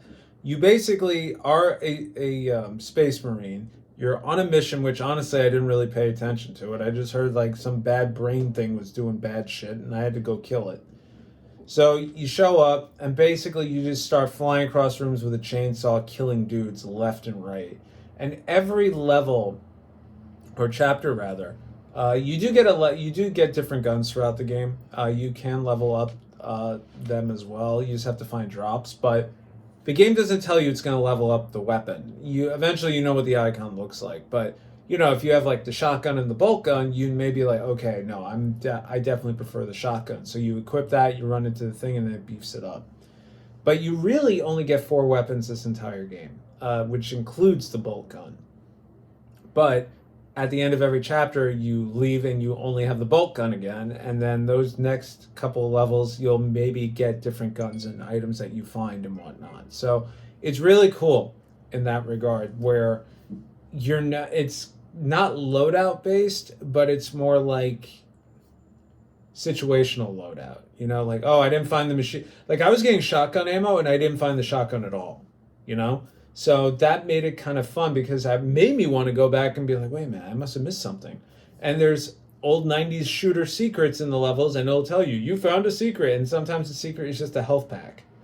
But when you finish the chapter, it tells you, there was like 10, you found 5, stuff like that. The boss fights are ridiculous. Because much like Doom 2016 and Doom Eternal, you have a big bad, but then you also have a bunch of smaller bad shit flying around all over the place. And yes, I do realize this is endless dude crap. But the difference is at one point they stop. And if you're like me, you made them stop. Except the final boss. That one doesn't stop. But it was really cool because even the bosses become regular mid-bosses as you progress through the game, because the game is acknowledging, okay, he's probably used to these by now. He can probably take them out, no problem. And you can and you can't. You can because they give you a bigger environment for dancing around bullets and slime and everything, but you can't because sometimes you just don't have enough good ammo unless you leveled up the bolt gun. Because you can't fly across the room with a chainsaw and kill them. But it's so much fun. It is as somebody who got into PC gaming in the 90s around Doom 2, playing something like this really made me want to go back and play those games. And I love the original Doom. My wife has watched me play like the first 5 levels over and over again just because I'm like, I want like a Doom kick. That's the original Doom. But I haven't sat down and played like a 90s style FPS game in so long. Even the more modern ones like Ion Fury, Dusk, I would even say like some of the Turok remasters. Like I have them, I just never felt the desire to, be like, I'm going to dedicate all my gaming time to this. But with Bolt Gun, dude, I did not touch a thing until it was finished. That's how good this game is. And I would even say it's decently long. I think it took me like 12, 13 hours-ish. But it depends on how much you explore. Okay, we had to cut there because I had to figure out what time it was because I have an appointment. See, this is why we don't do this anymore. Next up, I alluded to the Steam Deck. I played Drainus, which is a side-scrolling shmup from Team Ladybug, also known as the guys who made Record of Lodoss War, the Metroid-style version, also known as the guys who made Touhou Luna Nights, which is also a Metroid-style game, and then they decided to make a side-scrolling bullet hell shooter. This game is fucking amazing. I don't know how it plays on the Switch. I own it physically on the Switch, but I play on the Steam Deck. Mainly because A, was Steam Deck compatible, and B, I was like, I've not played a fucking game on the goddamn Steam Deck. The game I followed this game with was Hob, if anybody remembers that. And that game was like in that weird time frame where it's like, oh, games is art. We have to be obtuse and not explain anything and leave it up for interpretation. And then they shut down because it wasn't Torchlight. And Torchlight 3 wasn't them. But anyway, I digress. Drainus.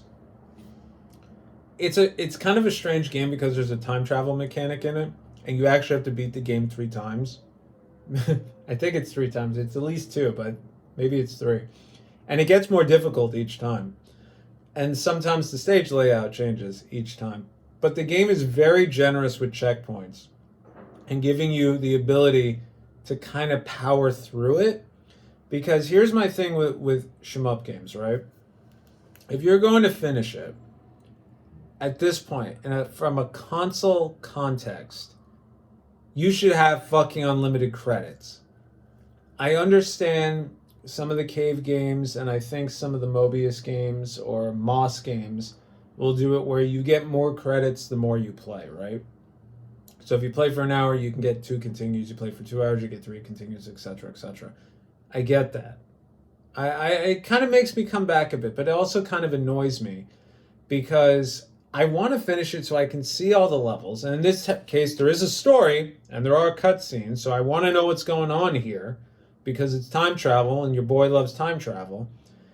If I want to score attack the thing, it's up to the honor system for me to say, okay, I got a game over and walk away, which is what I do when I score attack stuff. But if I can't get through the end of the game, I don't know what to expect for the levels, so I can try to practice. You know? This game doesn't do any of that. It literally just gives you every opportunity to play. You can go back and replay whatever levels you finished. It's really good about that. Graphically, it has a beautiful, weird, like that 2D, 3D pixel style of like that early PS1, like, you know, where it's pixel, but they're made on polygons. It's a gorgeous damn game. The soundtrack is really good too. And it's not too long. Maybe for a shmup, 3 hours.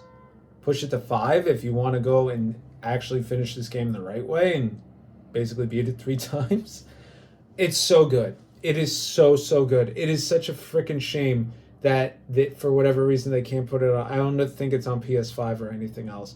It has to be experienced by everybody. If you're a fan of side-scrolling shooters, which truthfully is my preferred, you gotta play it. It is really damn good. A shooter with a story, and it's not like Death Smiles. You know, this is like actually has a plot and there's character development. It's really cool. Highly recommend. Catch on sale. Play it. Just play it. All right, and the last one we're going to cover for this, and then I have to go, is, oh god, I forgot the full name of it. Labyrinth of Refrain. Something Galleria, Labyrinth of Refrain on the Switch. This is a dungeon RPG or DRPG. Kind of like those games from Experience and whatnot. I don't remember who did this one. I think it's Experience, actually. Or it's Success. It's one or the other. And these games are notorious for being brutally difficult from the Wizardry days. First-person dungeon crawler, move ahead of space, create a map. The game does it for you, thankfully. And basically, as you traverse through the map, you try not to die until you get to the end and preferably finish off a boss. This game is very different because the plot rotates around a character, Dronya, trying to find guess you could say pages of like this forbidden spell. One of which is in this labyrinth of refrain that's at the bottom of a well in a town that nobody seems to have heard of. She knows how to get there, but that's about it. Now, typically with a dungeon RPG, that's where the story ends, unless you're Persona Q. But with Labyrinth of Refrain, it doesn't. She has an apprentice, and this is where I'm going to get vague, but I have to explain this a bit. Dronya is a piece of shit. And it made me remember that the protagonist for Witch and 100 Night was also a piece of shit. Abusive, disregarding humanity, just selfish, just as an individual, completely unlikable. Obviously there always has to be a redemption factor in there from a storytelling perspective, but through this game, it's like you don't really feel bad for Dronya at all up until the end when you get this penultimate reveal. And it's tragic. And I was looking forward to all these cutscenes interspersed between the different quote-unquote chapters of this game because there's actual story context behind it. So you actually, or Dronya, does not go into the dungeon. She sends you, who is basically a book that can control puppets. And that's your party. You basically make puppets, and then you put a soul into them, and then you go about the dungeon. Now, the weird part about this whole dungeon mechanic is usually you get a party of 4 to 5 characters. This one you can get like 10. And the way it works is like there's a front line, there's a back line, then there's like different degrees of, I guess you could say, allocations per block. So you could have a format that allows you to have 3 puppets in the front, 5 puppets in the back. Or one where it's 1 puppet in the front, 1 puppet in the back. HP and stuff doesn't scale. I mean, it does. But you could easily finish the game with, say, 5 puppets or 20 puppets because all of their statistics get averaged. So you can't just like willy-nilly throw people around. You have to have some strategy to it. The challenge comes in where you'll bulldoze through a dungeon with one particular build, but then because of the weapon degrees, you don't have a weakness for a boss, and you're basically fighting your way uphill.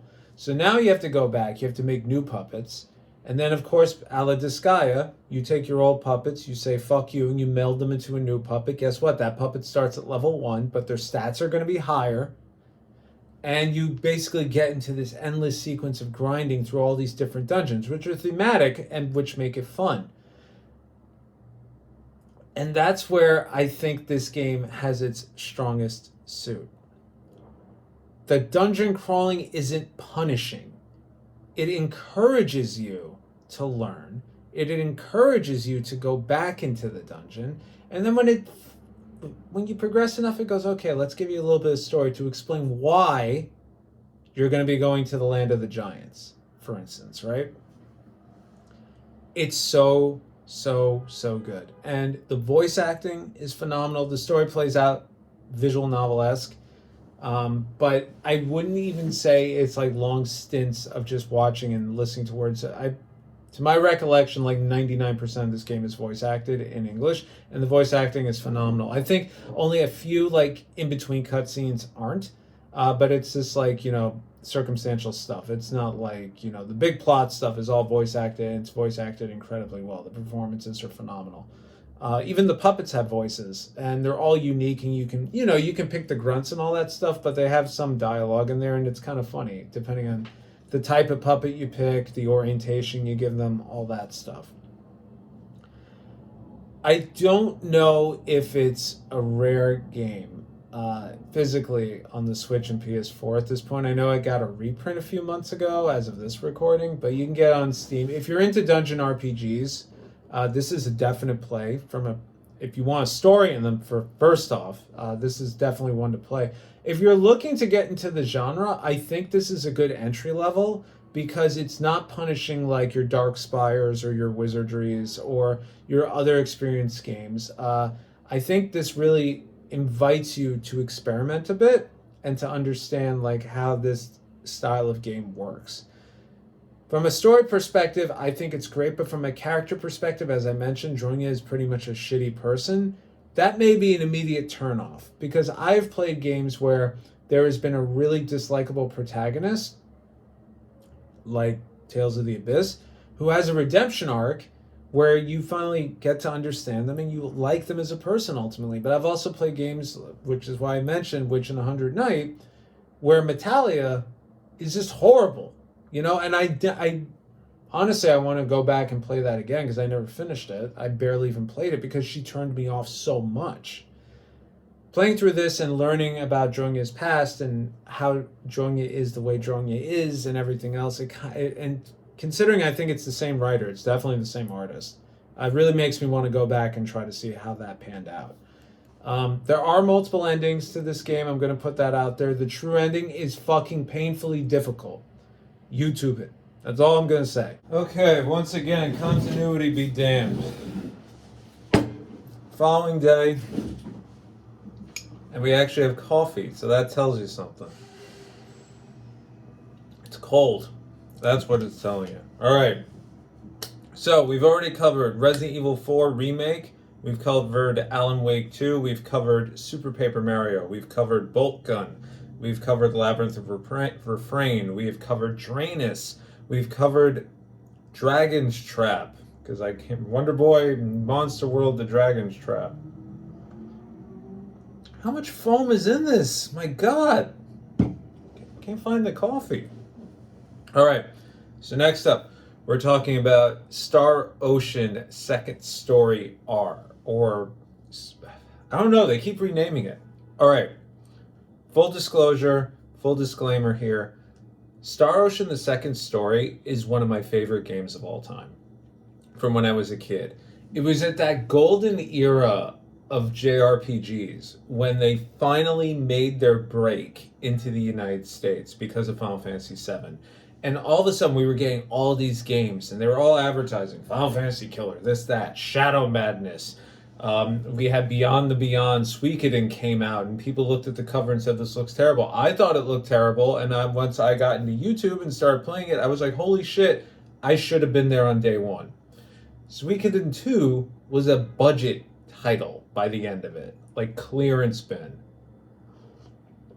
But little did we know we were going to be in that era where the bangers were basically coming out. So with Star Ocean Second Story, I actually picked it up around release date. And I didn't know anything about it. I literally walked into this old, and this is how far back we're going, as if this didn't give it away. For those of you who've never seen me with a short haircut or are looking at the old videos that I left up for whatever reason I don't remember. It was not even an EV Games, it was a software, etc.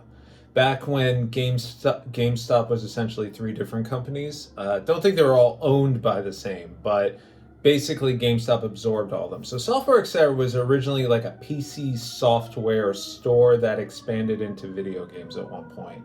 And basically they would have video games all throughout the front, and then off to the left would be all the accounting software, and then right in the back would be all the PC adventure games. And then eventually they went into Magic the Gathering and all that stuff. But anyway, so PlayStation 1. I would just walk in there and browse all the time. And then one day I just saw this beautiful blue cover art. It just said Star Ocean Second Story. I flipped it over. Pixels on 3D backgrounds. For whatever reason, as an adult, I love that style. It gives me a sense of, ooh, this is going to be a good game, without me even playing it, which is very strange. Because it just makes me think this is going to be great, which is why when we see remakes and remasters of all these things, I get even more excited because now we have the tech to make it look clear. So with Star Ocean The Second Story, I knew nothing about it. The back made it sound really intriguing, talks about 80 possible endings. I'm going to ruin this for you guys right now. These 80 possible endings aren't really full endings. It's like if you, will say, made a competent relationship with like another character, they'll just show up. They'll be like, oh, hey, good to see you. And it's like, oh, yeah, that ending number 1.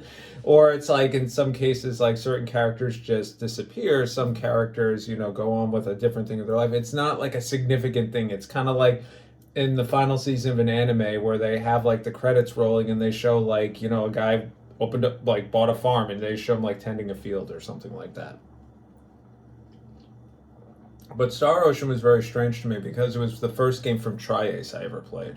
And if you don't know who Tri-Ace is basically a development team that is comprised of guys from Wolf Team, I think it's originally. But regardless, Tri-Ace is basically one half of one studio that went on to form Tri-Ace. The other one went on to make Tales games. So you'll see some similarity and crossover within the battle system and the design mechanics and everything else. Which is why some people have even said, imagine if Tri-Ace made a Tales game. Maybe they wouldn't be in this weird financial situation they're in as of the recording of this video. However, Divine Force did really well, apparently, so Tri-Ace will continue to function as an entity. But with this game, knew nothing about him. There was no pedigree behind it I understood, but this was also new at the time. I knew Squaresoft, right? That's all I knew. I knew the Enix logo because from the games from the Nintendo. Did not know about, you know, Dragon Quest, Dragon War. Did not have that pedigree. It wasn't existent in my head yet. This was a complete blind purchase for me. And it opens with this beautiful sci-fi cutscene. It's an epic. You watch as Claude C. Kenny, at least that's who I always play because Claude's my boy, is on a spaceship. Is basically this is the first 5 minutes. He's basically on an expedition to another planet. They find some strange tech, and he's transported to another world, Expel, and that's where he meets the rest of the cast of characters. Now, I finally got to the coffee, and it tastes pretty good, to be honest. Now, where this game excels for me personally, I'm just talking about Star Ocean in general, Star Ocean Second Sword in general, is the battle system, is the crafting system. Tri-Ace has been known for years to say, take our systems, get creative. Now, mind you, there are games these days, like Tears of the Kingdom, which we will be discussing, where creativity is encouraged. Creativity and min-maxing is encouraged.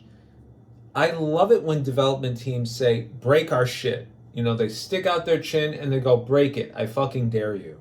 And that's what Tri-Ace does in every single one in their games. I remember, and people aren't a fan of this, they aren't a fan of Star Ocean: The Last Hope. It's one of my personal favorites. The character Miracler is basically a cat girl who fights with claws, and she has a very high critical hit rate. I min-maxed her to the point where her critical hit rate was like 800%. Not needed at all. But the fact of the matter is she was soloing bosses by herself. She would literally just whack, whack, whack, whack, whack. And then you discover infinite combos and everything else with these characters.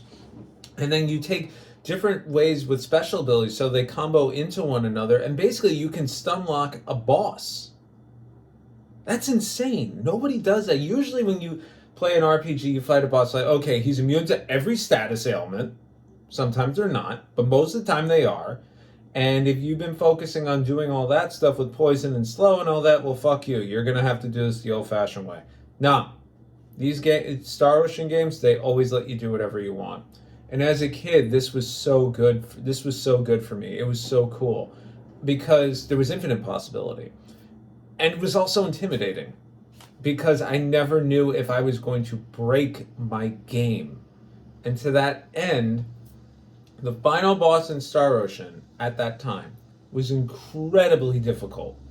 I had Claude to the point where he was basically a tank. You know, he could take as many hits as he needed, but he wasn't built to tank, you know?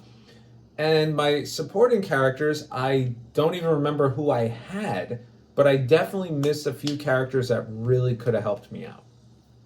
Now, here we come to the remake. And immediately, the new art style and the fact that it's really derived from the PSP remake version. I was kind of upset because I loved how muffled the PS1 sound was. With like when you engage an enemy, you know, it's called going, and it's like, yeah, my magic sword. You know, it's just, it all sounds awful. The good news is on the PSP version, you got Spike Spencer, aka Shinji, voicing Claude, and he also has daddy issues, so that is a perfect casting call if you ask me. And honestly, I love him. I grew up watching him in Eva. Eva's one of my favorite animes. I couldn't have been happier that he took over voice duties for this because he knocks it out of the park. And there's actually some really good voice acting in here. Now, I don't believe they re-recorded the U.S. voice acting. I think they kind of just transplanted it over because the script is also the same. They really just did a whole touch of paint with everything else, and they added in a few different battle systems. And that's where this game usually would fall into my whole, oh, I don't count remakes. They really did a ground up remake. This is excellent. And I think it should be celebrated because Star Ocean is a very strange series where it has such a cult following, but it never financially performs. This game must have financially performed to the point where even the development studio, who at this point has made, the, once again, cult followed Cry Machina Crystar games, or Crystar and Cry Machina games, they said thank you. They were like, oh my God, like we did not expect this kind of response. I don't think Square did either. I really hope they allow them to do more stuff like this. Maybe, I'm not saying remake Last Hope, because they've already done that. Maybe remake that shitty PS2 game that it threw a big fuck you in the middle of it. But I honestly want to replay that now coming off of this. And I think it's till the end of time. Truthfully, I couldn't stand that game. Especially since I played Second Story and I held it on such a pedestal. So when we have it coming to the Switch and everything else, it is once again on this pedestal. I'm like, this is the highest point of the series. And a lot of people will still say it is the highest point of the series. If you're going to play any Star Ocean game, this is the one to play. Play this remake. If you play the original, guess what? You can play the original soundtrack from Sakuraba. I think it's Sakuraba at least. The Justice Sword song, I love the new version, but the old version, it gets me right here in the chest. And I played with the original soundtrack throughout, and it fits. It totally fits the new graphical style. And playing through this game, it's honestly a lot shorter than I remember. I figured it was like a 90-hour epic because I remember it taking me over 50 hours to finish, but I was a dumb kid. As an adult, I knew what I was getting into, and, people already discovered ways to have Claude be invincible right in the beginning of the game, literally, based on the crafting system. I personally always go with, I don't want bosses to attack. Like, that's always my thing. I'd like to get a combo going where I can just, cycle it over and over again, and it becomes kind of like a rhythm game. By the end of the game, I was getting 800% bonus XP every battle. I was so over-leveled by the end of the game, the final boss fight that as a kid took me an hour, took me 2 minutes. To get to the mid-form, it took me a minute. And when it changed into its mid-form, I have never felt such satisfaction except for the time that I played Diablo 3 co-op with Stevo Supremo in a hardcore hard run. We got to Diablo and we were so strong that when Diablo triggered for his second phase, he never actually did anything. He just died. Oh, so satisfying. But this game is not without its faults.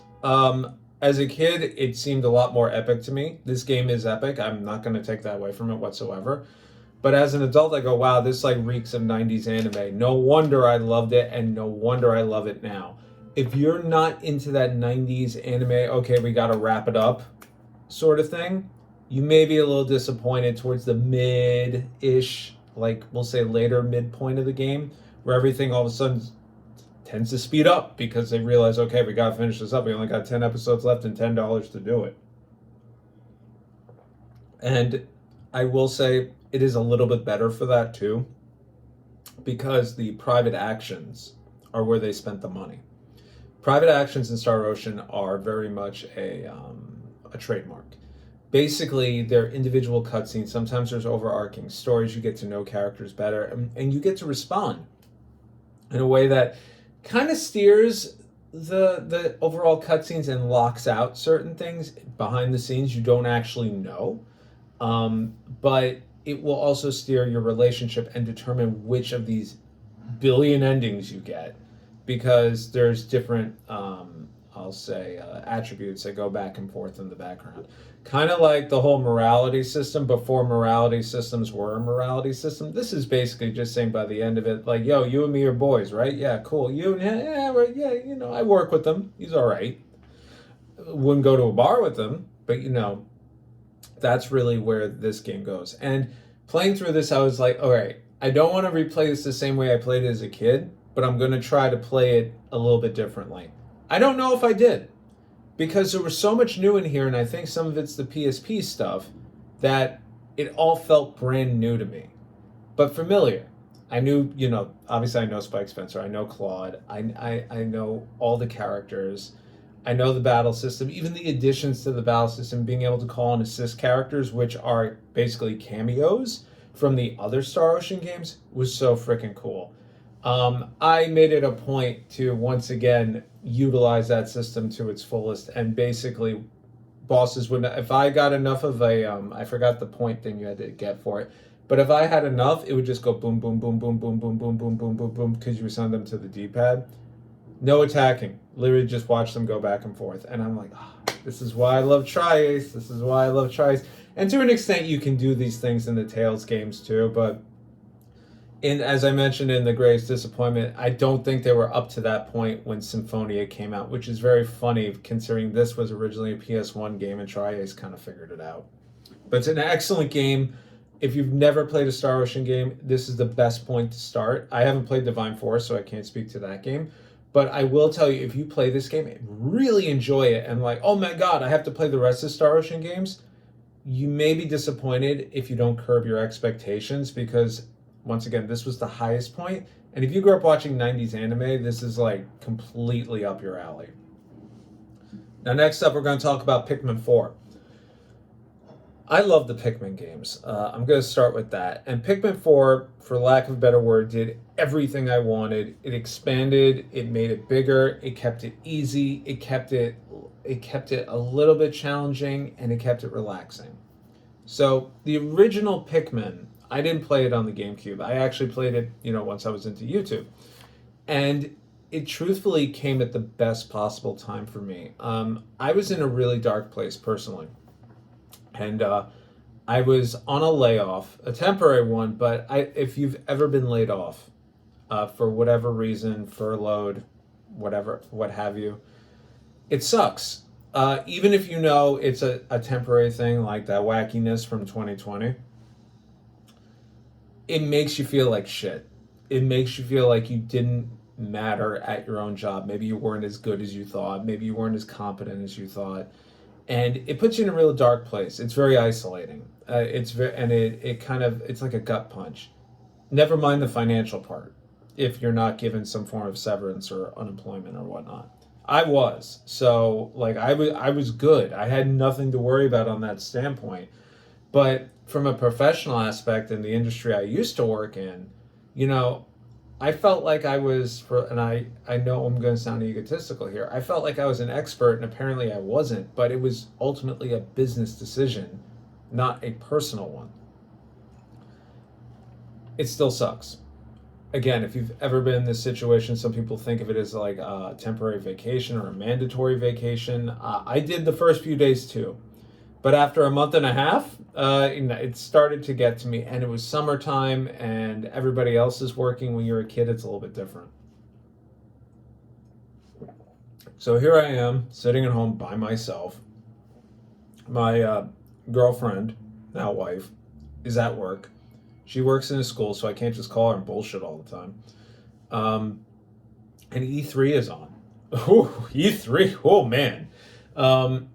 So I'm watching E3, and I'm just like, I'm in like the worst possible headspace. I'm watching games coming out, and I'm thinking, oh wow, this looks great, I can't wait to buy it. But then I'm thinking, but the money, and I'm not working, and it's like, but dude, you're getting paid, like you have a job still. It's a temporary thing, and I know all this in the back of my head, and it's just I can't look past it.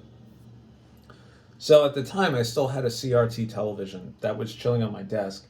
And I looked over at it and I was like, you know what? I'm going to play something retro because I need to pull myself out of this. Watching E3, watching new games coming out ain't doing it. So I pulled out the GameCube. Now, the GameCube I got like the Christmas it was available. And I got Luigi's Mansion and that was it. As a kid. But with this, I was like, let me play something I haven't played in a while. And I pulled out Smash Brothers and I looked at it. And I was like, oh, fuck this. I don't have my old memory card. I'm not going through all this again. So I pulled out Pikmin, the original Pikmin. And I was like, all right, you know what? Everybody tells me this is micromanagement and da da da da. I need something that's going to take up the brain space, you know? I have never, ever been so engrossed in something my entire life. I loved Captain Olimar. I originally, design-wise, I originally looked at him and said, this guy looks like a jerk. Like, this looks stupid. This whole concept is dumb. But once I played it, I totally got it. The sense of humor that exists in the Pikmin games with the, ordinary everyday objects that Olimar finds and, the mysterious Pikmin. And the names he gives all these things, which make absolutely no sense. Like, the Game Boy, I think, is like Portal Dimensionator or something like that. It's ridiculous. And I was laughing the entire time. I was like, this is great. And having a time limit, it really made me plan out from a strategic point how I was going to go about my day so that I could get Captain Olimar home. And when I finished the game, I think I finished with like 10 days to spare, something ridiculous like that. And I felt so good. I was like, yeah, this is exactly the relaxation I needed. And I wanted more. I didn't play Pikmin 2 for a very long time, but when I eventually did, it was like an old friend, right? I was able to go into that, play it, and I had an outstanding time. Pikmin 3, I did not play until the Switch because, once again, I knew what I was getting into. But that's where Pikmin 4 comes in because I've played all of them, and I played all of them, including the 3DS one that nobody liked, but I liked, until leading up into 4. And each iteration has done a little bit more, and for the better, which is why they take so long to come out. At its heart, it's a resource management RTS. You could pump those out and do absolutely nothing to it. But because it's Shigeru Miyamoto, it has to have something more to it. I'm not patting him on the back saying he's never just pumped something out. I no doubt he probably has, right? But looking at the love and the care of the series, this is basically his baby. It's very obvious. Like, this is not a Zelda, this is not a Mario, but Pikmin has a cult following to it. And Pikmin, I think, as a marketing tool, is bigger than the actual game series. But with this game, I, once again, was thrown right into it. I had a time limit. The time limit, like I mentioned with Atelier Eska and Logi earlier, is way too forgiving. But the options that you have within it, the challenge maps, I forgot the name of the mini game where basically you go against another, space person and you collect things. And there's a bunch of those scattered throughout. There's a little bit of an open world bit. There's different auxiliary characters you can find. You can finish this game and not find all the items. And it's infinitely replayable. When you finish the game, there is an epilogue that you can go back and continue to play. This game is the most complete version of a Pikmin game to date. And it's amazing for it. And here's the cuckoo thing. It is so big, I never actually got one of the Pikmin that I was apparently supposed to get. I literally never used them. I think it was the Spirit Pikmin. No, not the Spirit. I think it was the purple Pikmin, maybe. It was one of them. I was just like, oh shit. Like, I just realized I never had them. And I still managed to finish the game. They're so much fun. I don't think they're for everybody, though. I think it's one of those things you have to know what you're getting into. And now all of them are on the Switch. There's no reason to not jump in. But if you are interested, I would definitely say start with the first one because it's very bare bones in comparison. Now, with the Switch versions, I don't know if they did anything with the time limit to make it a bit more forgiving. But if you play the first one, you can tolerate it. Just know it gets progressively easier as you go through the rest. But it's a phenomenal series. And Pikmin 4 once again came at a perfect time for me where I was basically just sitting there with, I needed time to occupy my brain with something, and I wanted something that was low impact, that required thought at the same time, and it was right there. And I told my wife, I was like, yeah, when I played Pikmin 1, this, that, and the other thing. And she even said, now I understand why when these games come out, you get very excited, because it brought me to a place of joy. So that's why Pikmin 4 is one of the best. And I had no doubt it was going to be on this list by the end of the year. All right, I gotta go back to work, so we'll pick this up in a minute. Okay, where were we? Oh, that's more like it. All right, we got 3 more. Whew. Spider-Man 2, Marvel Spider-Man 2. How could I have to start this? I have to preamble this. I knew this game was going to be on this list. I knew immediately.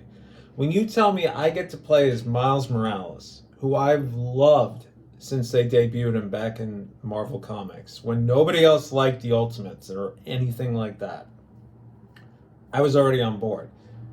Slight spoiler. Even his brief cameo in the original Marvel Spider-Man made me smile and look at my wife and go, I hope we get to play as him. I hope we get to play as him. And then they gave him his own spin-off game.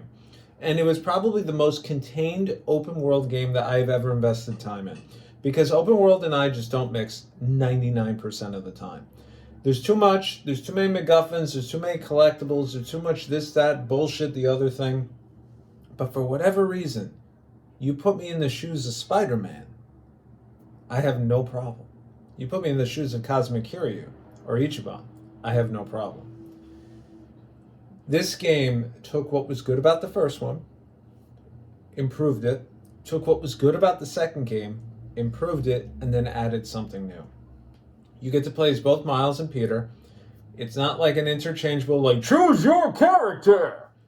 It is literally an intertwined story between the two that culminates in a team up. But that's the thing, they team up, but they've already been teamed up, So there's a lot of back and forth. There's dialogue, there's cutscenes that are shared, there's missions where you get there and Miles is there, there's missions when you get there and Peter's there. And they go back and forth like that a lot. And you can actively change between the characters and experience their own individual storylines and arcs through side quests. So Peter has a lot of stuff going on with his personal life, and Miles has a lot of stuff going around at his high school, which is modeled after Bronx Science, if you didn't know. And that's the other part, and I mentioned this in the older videos I did on these games. The reimaginings of New York, they're not 100% as a New Yorker, but there's so much similarity in there, and obviously name change and whatnot, I can appreciate it. In the first Spider-Man game, my neighborhood is actually in it. The buildings are moved around, but I found my neighborhood. I'm also in this game too, but they moved us, I think, 20 blocks south this time. But I'm not going to tell you where I live, but the different parks are there. Central Park, Riverside Park, Tompkins Square Park is in there, Columbia is in there, all the NYU campus is in there. I love the fact that now we can actually get to go across the water to like Queens, and it's like Astoria, and I'm like, this is definitely Astoria. And Brooklyn, for whatever reason, you don't go to Staten Island though. But that stuff is all good. I think they took the time to learn what my city looks like, and I think they were able to, obviously they have to change some things, but I think it's a very good representation of New York, because a lot of games, I'll be honest, they just go, here, a fucking tall building, and that's the end of it. But with this game, the traversal is really fun. Going into the different neighborhoods and those different subquests and plots I thought were really good, like going through, Greenpoint, Brooklyn, and all that stuff. I thought very accurate.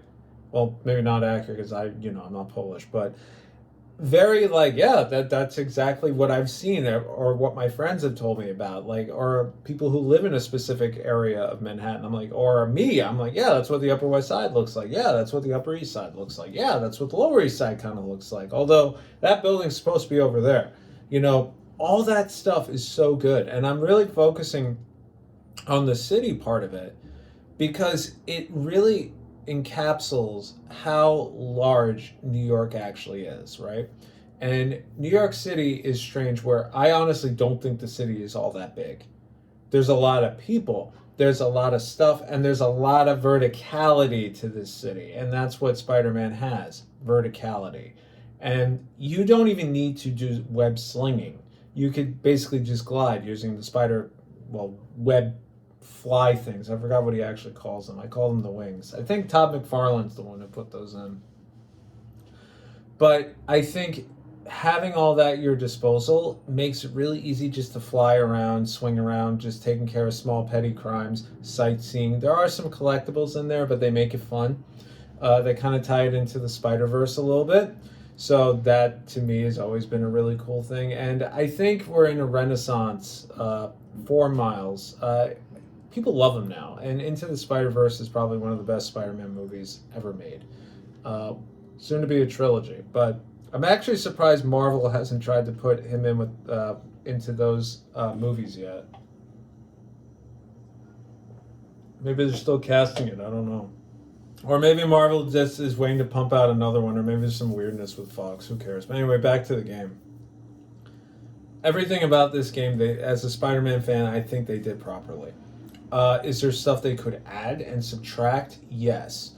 Do I like how they didn't stick to the comics specifically? Yes. It's not a spoiler, you already know. Venom is in this game. I love this interpretation of Venom. I think this is not... How could I put this? I'm trying not to spoil it. It kept me guessing even though I knew what was going on. You know, like I was like, oh, well, this is different, and that's a little bit different. But I really liked it. I didn't, go like, holier than thou, keeper of the seven keys, gatekeeping as a Spider-Man fan. I was like, okay, I like this interpretation. And I think that's the important thing going into this. You have to remember, it's an interpretation. I don't even need to talk about the gameplay because it's Insomniac. We already know it's going to be good. If you like the first game, if you like the Miles Morales game, you're going to like this game. But what I think is important about this one is that this game ties all of that together into a cohesive narrative. And I think that is really where this game strives the most as an open world game, because it keeps the narrative going. You get phone calls. If you have to do side quests, Miles will be like, okay, I guess I'll just take care of some stuff around town until Pete's ready. You do one side mission. You do like 2 petty crimes. The phone rings immediately. There's none of this wandering around for 5 hours and all of a sudden, hey, I guess maybe we should continue with the story. The game kind of pushes you towards it, but gives you an opportunity where it's like, Pete will be like, hey, Miles, I need you to help me out over here. How soon can you get here? And he'll be like, okay, I got to take care of some stuff, but I'll be right there. And then that gives you the opportunity. It doesn't really throw you into a sandbox and say, go have at it, Okay, we have to finish this before the end of the day. And then, we go about saving 1,000 people, stopping a boat crash and all this other crap. And go, oh, by the way, yeah, maybe we should do that story mission now. It's actually very good at keeping a timing and a pacing within the story, within the narrative, within the mission structure for the game player, which is a big problem I have with open world games. The final boss sequence has a lot of endless dudes to it. And endless dudes is a big gripe of mine, but in this case, I did not care. The fighting, the verticality, the acrobatics of Spider-Man, the rhythm of the fights, of the fisticuffs, is really good. It's very satisfying. And the way it's almost like how can I put this? In the original Spider-Man, and I'm stealing from a YouTube video I saw recently. In the original Spider-Man comics, he was man and then Spider. Very much fisticuffs, standing, dead knuckle straight up. But once Todd McFarlane got a hold of it, he flipped it from man-spider to Spider-Man. All of a sudden, he's doing weird angles. His feet are in odd positions. Anatomy no longer matters because Spider-Man is flexible like a spider is. And that's what this game does. He's sliding all over the place. He's, doing backflips. He has the iconic thing with the arm down and the leg almost touching his head.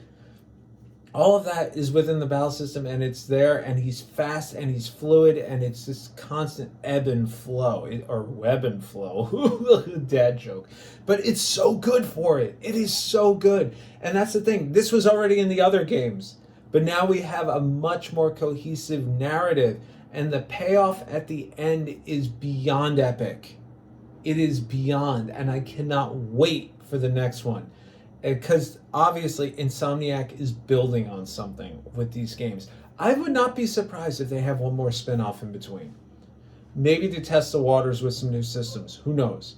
It's a phenomenal game, and like I said, I knew it was going to be good. It was a day one for me. The original Marvel Spider-Man was not a day one for me. Miles Morales was, because he's my boy. And if my boy is in the next one, definitely going to be a day one for me as well. Going into Final Fantasy 16. Final Fantasy is a weird series. You either love it or hate it. And I don't mean you either love it or hate it. I mean you either love something about one particular game or you hate it for it.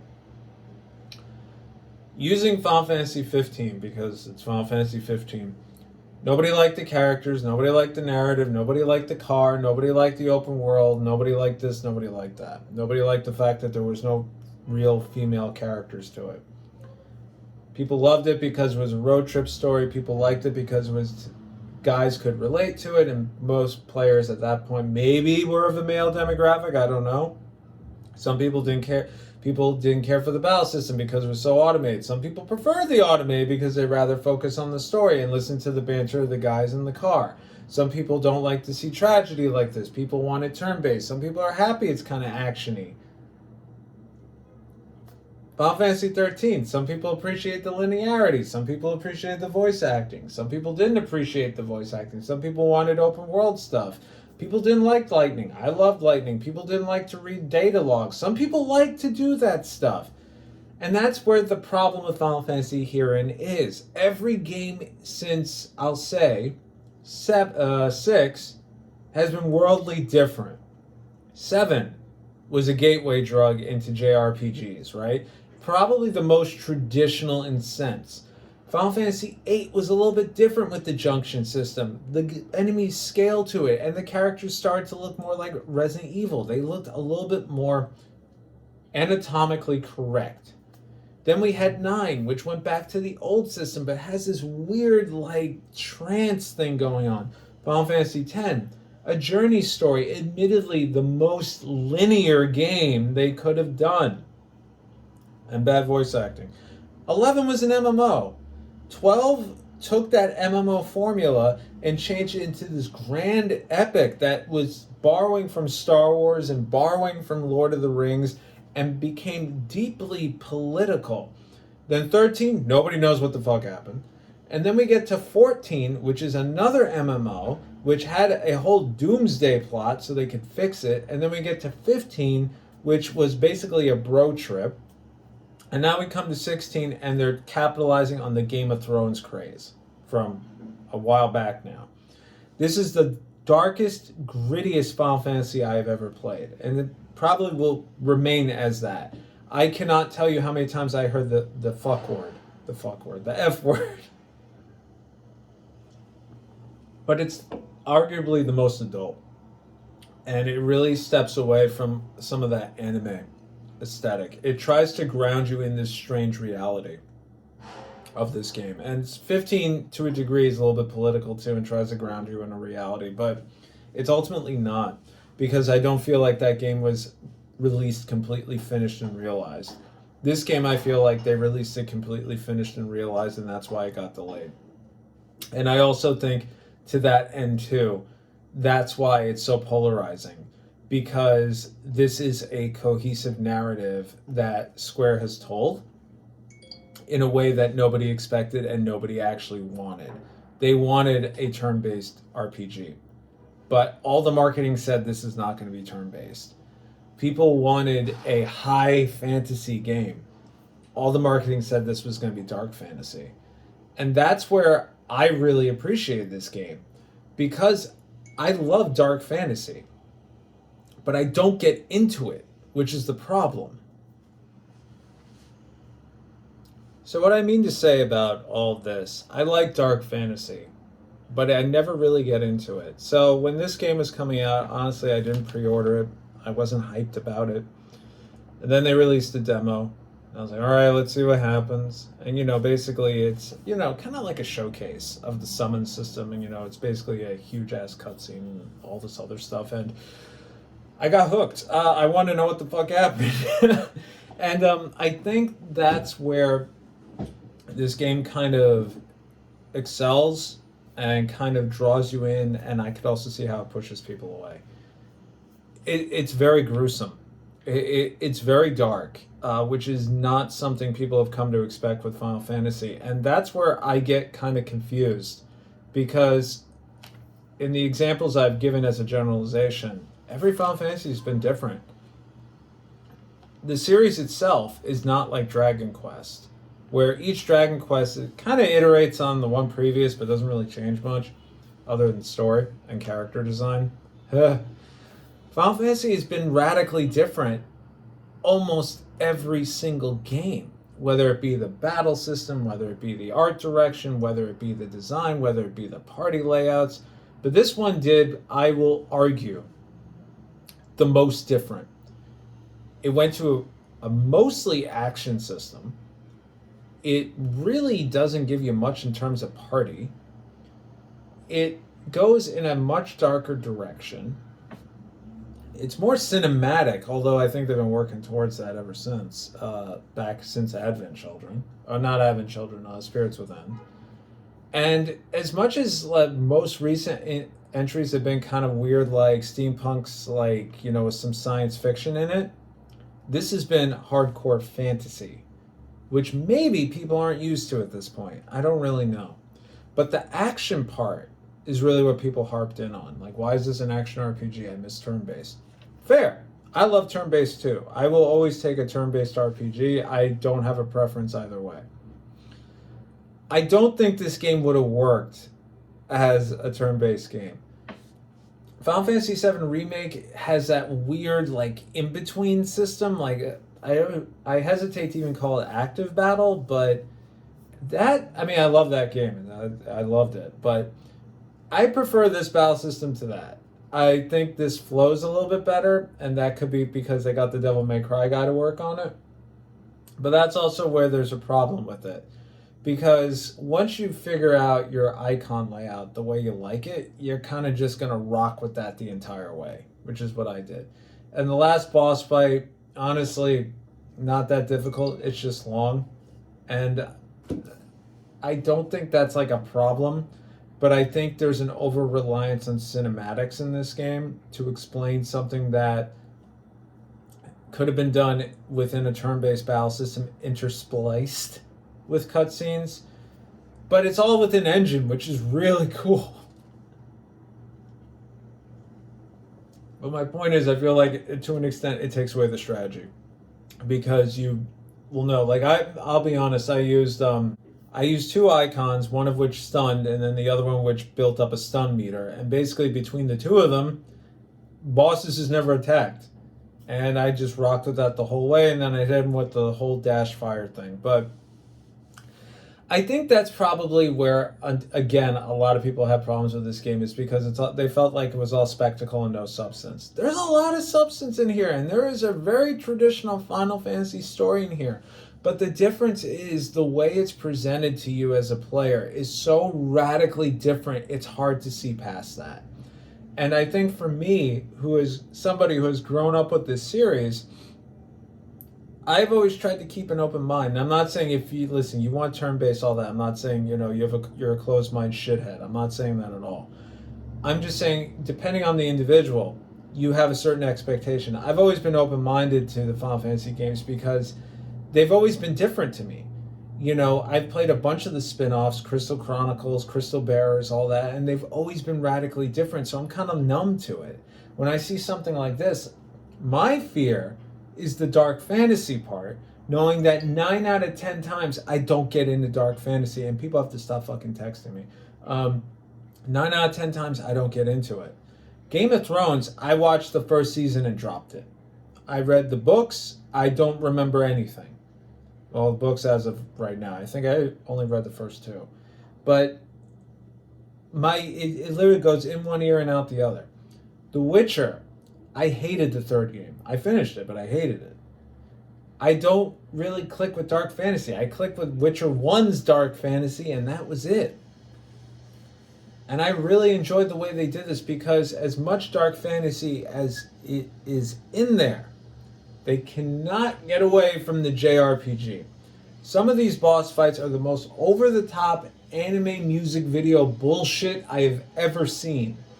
And truthfully, when I play a difficult game or I'm really into something, I stand up. People who play games with me will know if I stand up, that means I'm serious. Every boss fight, I was standing up, face to the TV like this. I was glued to it. I was so excited and so thrilled. Was it challenging? Not really. Was it Final Fantasy? No. Was it like Devil May Cry? Oh yeah. And guess who likes Devil May Cry? This guy. So for me, this was a perfect marriage. It gave me a little bit of dark fantasy. It gave me some intrigue. It gave me some outstanding performances from the voice actors. The guy who plays Sid, holy shit. I heard his voice and I'm like, I know this guy. And he's a famous actor. He's been in tons of things. And his performance sold every single scene to me. He could tell me to jump off a cliff and I'd do it. Just like Morgan Freeman told me to do it, I'd do it. Because the voice, it gets ingrained in your brain. The voice actor for Clive, phenomenal job. I was actually very upset he didn't win the voice acting award at the Game Awards. I was banking on him. Although the guy who did win was outstanding in Baldur's Gate 3 as well. But, oh my god. And that's where I think this game really enters into this. So if you notice, I'm not really talking about the plot or anything else. I'm talking about the overall package here. I'm talking about the presentation. I had a lot of fun with this game. As a fan of action games, as a fan of Final Fantasy games, as somebody who is very hit or miss with dark fantasy, that was the part that I wasn't sure about. But the story, the hook, the line, the sinker, the adrenaline, that's what pulled this into my top games of the year. Now, taking it from a Final Fantasy perspective, I don't think we're going to go back to a full turn-based system. I think this weird hybrid action RPG thing is here to stay. But if it's one thing Square Enix knows, nostalgia is a way for them to make money when they need money. The pixel remasters are the way of the future. They're the way of the future, honestly. Re-releases, rehashes. I would not be surprised if they didn't. I think this was more an experiment on their part. Final Fantasy 15 Pocket Edition, where they made everybody chibi and they made it look like Final Fantasy 7-esque. I think that was originally meant for phones and the Switch, but I wouldn't be surprised if they somehow retrofit this into something like that. I know they did it with, look, Final Fantasy 7, they remade it completely, and they're redoing the plot and everything else. I wouldn't be surprised. They did the whole thing with Crisis Core, which was great. But I think this direction is the way it's going to go. And actually, I'm going to back it up a bit. Crisis Core was an action game. Arguably micro-mission based. Nobody complained. And that's the thing. It's not a mainline Final Fantasy. 16 is a mainline Final Fantasy. And inherently, I think that's the problem. It's a mainline game.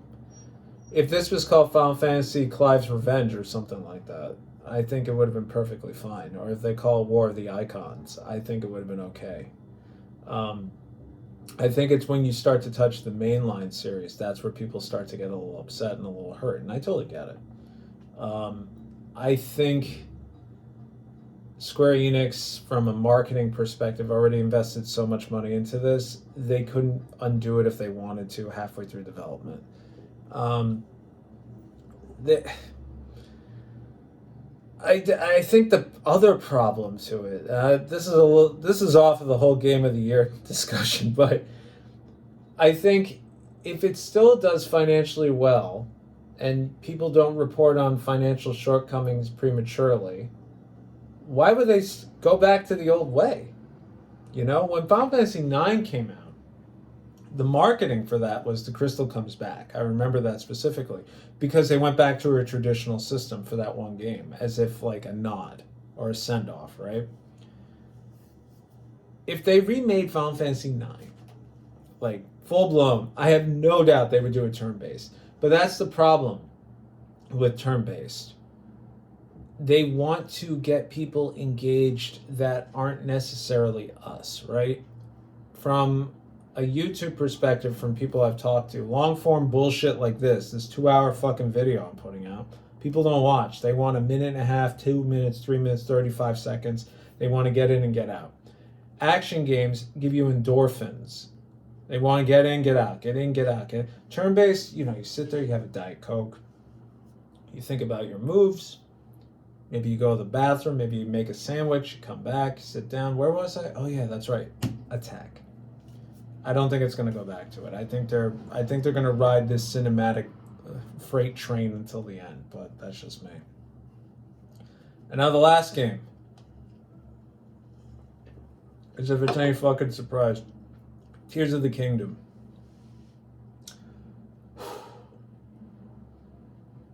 I'm going to start with this.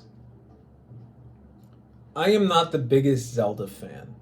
I love the games. I love the series. I've played most of them at this point.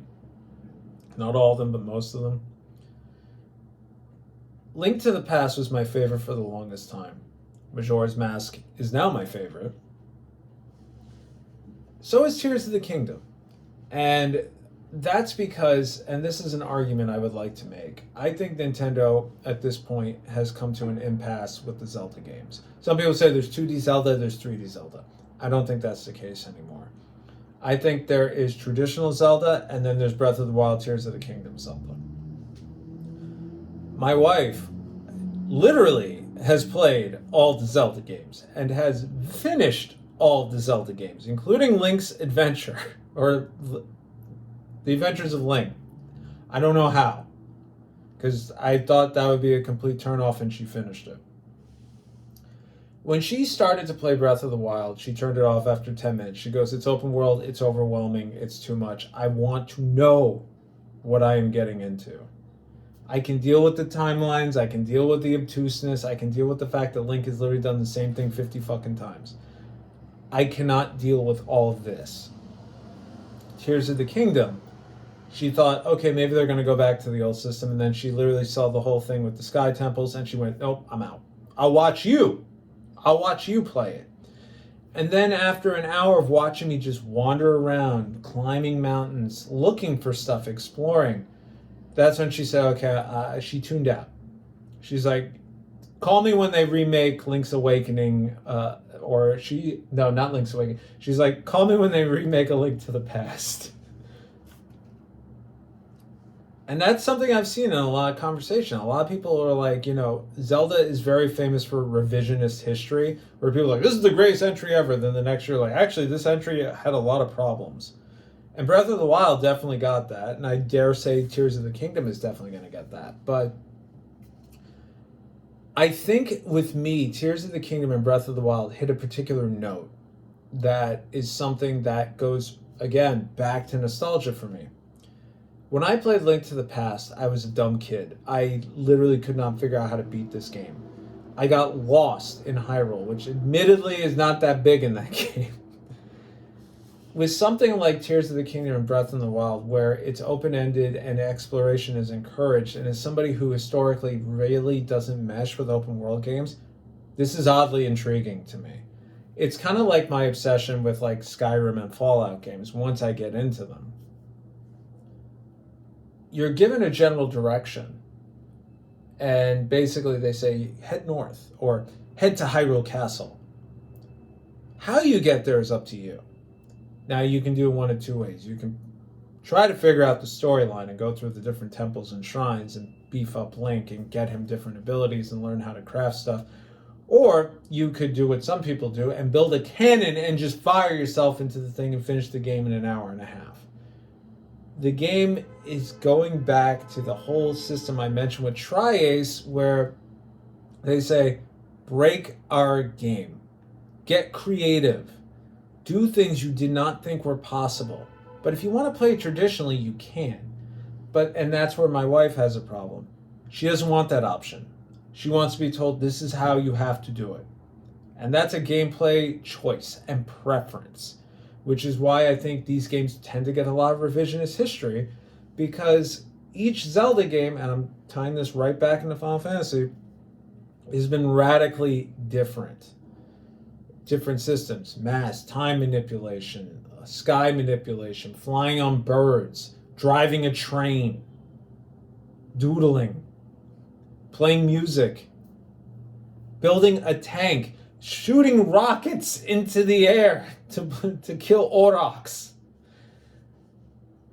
All of these have been so different and so creative, and to me they've been so much fun from the ones I played. I haven't played Spirit Tracks. But with Tears of the Kingdom, I think it really came to a head for me because at this point, now there is more of a cohesive narrative. We have more of an idea of what's going on with the essence of Ganon and everything else. It's still obtuse, but there's a little bit more definition to it. And to me, that made it more mysterious. There's a particular story arc within this game. Within Psych, it's disguised as a side quest, but it's really a main quest, and you can finish the game without even touching it. It brought a tear to my wife's eye. And if you play this game, you probably already know what it is. I was hand to mouth, could not believe this had to happen. It was disturbing, it was frightening, because it was something that I did not think Nintendo would go and do. It definitely, like, you are not going there, like that sort of discussion in this huge open world thing. And the crazy thing is, you can figure it out and you can do it within the first 2 hours, or you can do it 40 hours in. And it's still just as impactful, because it's up to you to discover it. And that's where I think the inherent essence of Zelda is. It's a sense of discovery. The first game, trying to navigate the Lost Woods from the NES as an 8-year-old, 9-year-old kid, finding that temple, that dungeon, is a fucking miracle, unless you had Nintendo Power or a guide. I found it by mistake, and I never found it by myself again. I had to look it up. And to this day, I have to look it up. I'm like, all right, here we go, fucking Lost Woods. Here we go. Was it up, left? I don't know. No, that's a Konami code. I don't even think that's it either. But this is as traditional Zelda as it gets, but the way it's presented, it looks like something completely different. It is a true vision realized. But I think where a lot of people get lost in the sauce, myself included, with this particular game, was the focus and emphasis on building stuff. I'm no Minecraft guy. A lot of people are. I have no doubt that was a engine to try to get that crowd in if they don't already have them. I don't see why they wouldn't after Breath of the Wild. But watching, and again, do not watch any Tears of the Kingdom videos until after you finish it. But watching the shorts and watching the creative ways people beat bosses and build things and do other stuff boggles my mind. I was proud of myself because I built a bridge from one end of a dungeon to another and literally skipped the whole fucking thing. But it took an hour, and it fell into the lava at one point, so that was kind of annoying. But doing stuff like that, it's breaking the game, but it's like it doesn't detract from it, because it really encourages you to discover things for yourself. Where the game is a little bit more confined is in the shrines and how you level up Link and, all that stuff. That's a little bit more traditional in that sense, but it's not all required, and I think that's really the beauty of this game too. I played this day one. I went on complete blackout, didn't really talk to anybody about it. As a matter of fact, this is the most I've talked about it since I finished it. And as you notice, I'm not even really talking about it. I'm just saying, like, wow, this game does a lot of shit that I usually don't like, and it made me like it. And I think that's the beauty of the Zelda series. Maybe it's the coat of paint. Maybe it's the fact that this game is pretty freaking dark, and it hasn't been as dark since, as I stumble on my own words, hasn't been as dark since Majora's Mask for me. Link Between Worlds is pretty dark. And admittedly, I think that's a better Link to the Past game than Link to the Past Fight Me. But it's also, quote unquote, a sequel to that. Just like Tears of the Kingdom is the sequel to Breath of the Wild. Really love what they did with this. I really think, if they are going to continue making games in this style, they have to make a traditional Zelda game and they have to make a Breath of the Wild, Tears of the Kingdom style game.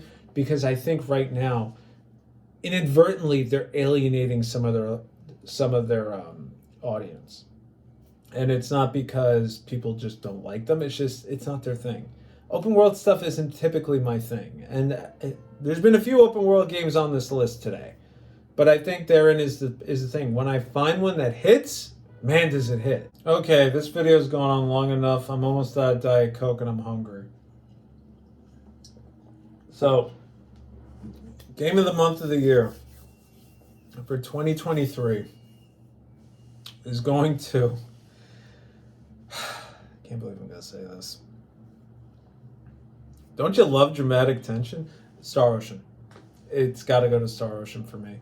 And it's like, fucking how? Top 3, truthfully for me, at the end of this year, were Final Fantasy 16, Spider-Man, and Star Ocean. Tears of the Kingdom only got knocked out because while I really appreciated everything in that game, the spectacles of Spider-Man and Final Fantasy 16 knocked it out. I love an interpretation game. I love obtuseness, but it reaches a point where it just turns into artsy-fartsy bullshit for me, and I just tune out. And Star Ocean, for me, this was the underdog going into this whole thing. Basically, its release. Literally, like, there is no reason why this game should be on this list. It should not have released to the fanfare and the acclaim that it did. But seeing people excited about the series again really made me excited. Hearing that they were actually remaking it, when I remember watching that Nintendo Direct, I literally I went like this. I was like, holy shit, they're finally fucking doing it. Oh my God, they're bringing, oh no, this is something new. Why would they pay money to do something new if they're not banking on the series? And I was like, all my friends, I'm like, guys, day one, you fucking play this day one. You buy it day one. I don't care if it's sitting. I will buy it for you. I loved every minute revisiting this game. I love the fact that I could play it portably. I love the fact that it performed well on the Switch, because that's a fear half the time. So good. And it was enough new with enough old and some nostalgia thrown in, and it was a competent remake with new systems and taking that battle system and once again saying, hey, listen, you broke it once, learn to fucking break it again. Such a good game. So thrilled I played it. Day one for me. Literally dropped everything I was doing and played this game. Oh my God, so good. I want to replay it. And it's short, it's like 25 hours. I want to replay it, but I'm going to give myself some time because I want to see where Square takes this. I want to see if they do something similar with First Departure. Because I have only played the First Departure Super Nintendo version. I didn't finish it because the fan translation was wonky, and as much as I believe in unscrupulous means to play certain things, I don't like playing Super Nintendo games on a PC. To me, that just doesn't make any sense. So maybe down the road we'll see it. But anyway, that's the one taking it. It kind of hurts that I had to knock out some admittedly bigger hitting games, but that's always been the thing with the game of the month of the year for me. It has to hit me in the heart. It doesn't have to be the best game. Like Sonic Frontiers last year really hit me in the heart. Anyway, I've been Alex, and I'll see you on the next video. And to that point, I do want to start one more time to sporadically do things throughout the year, whether it be a discussion thing or something along those lines.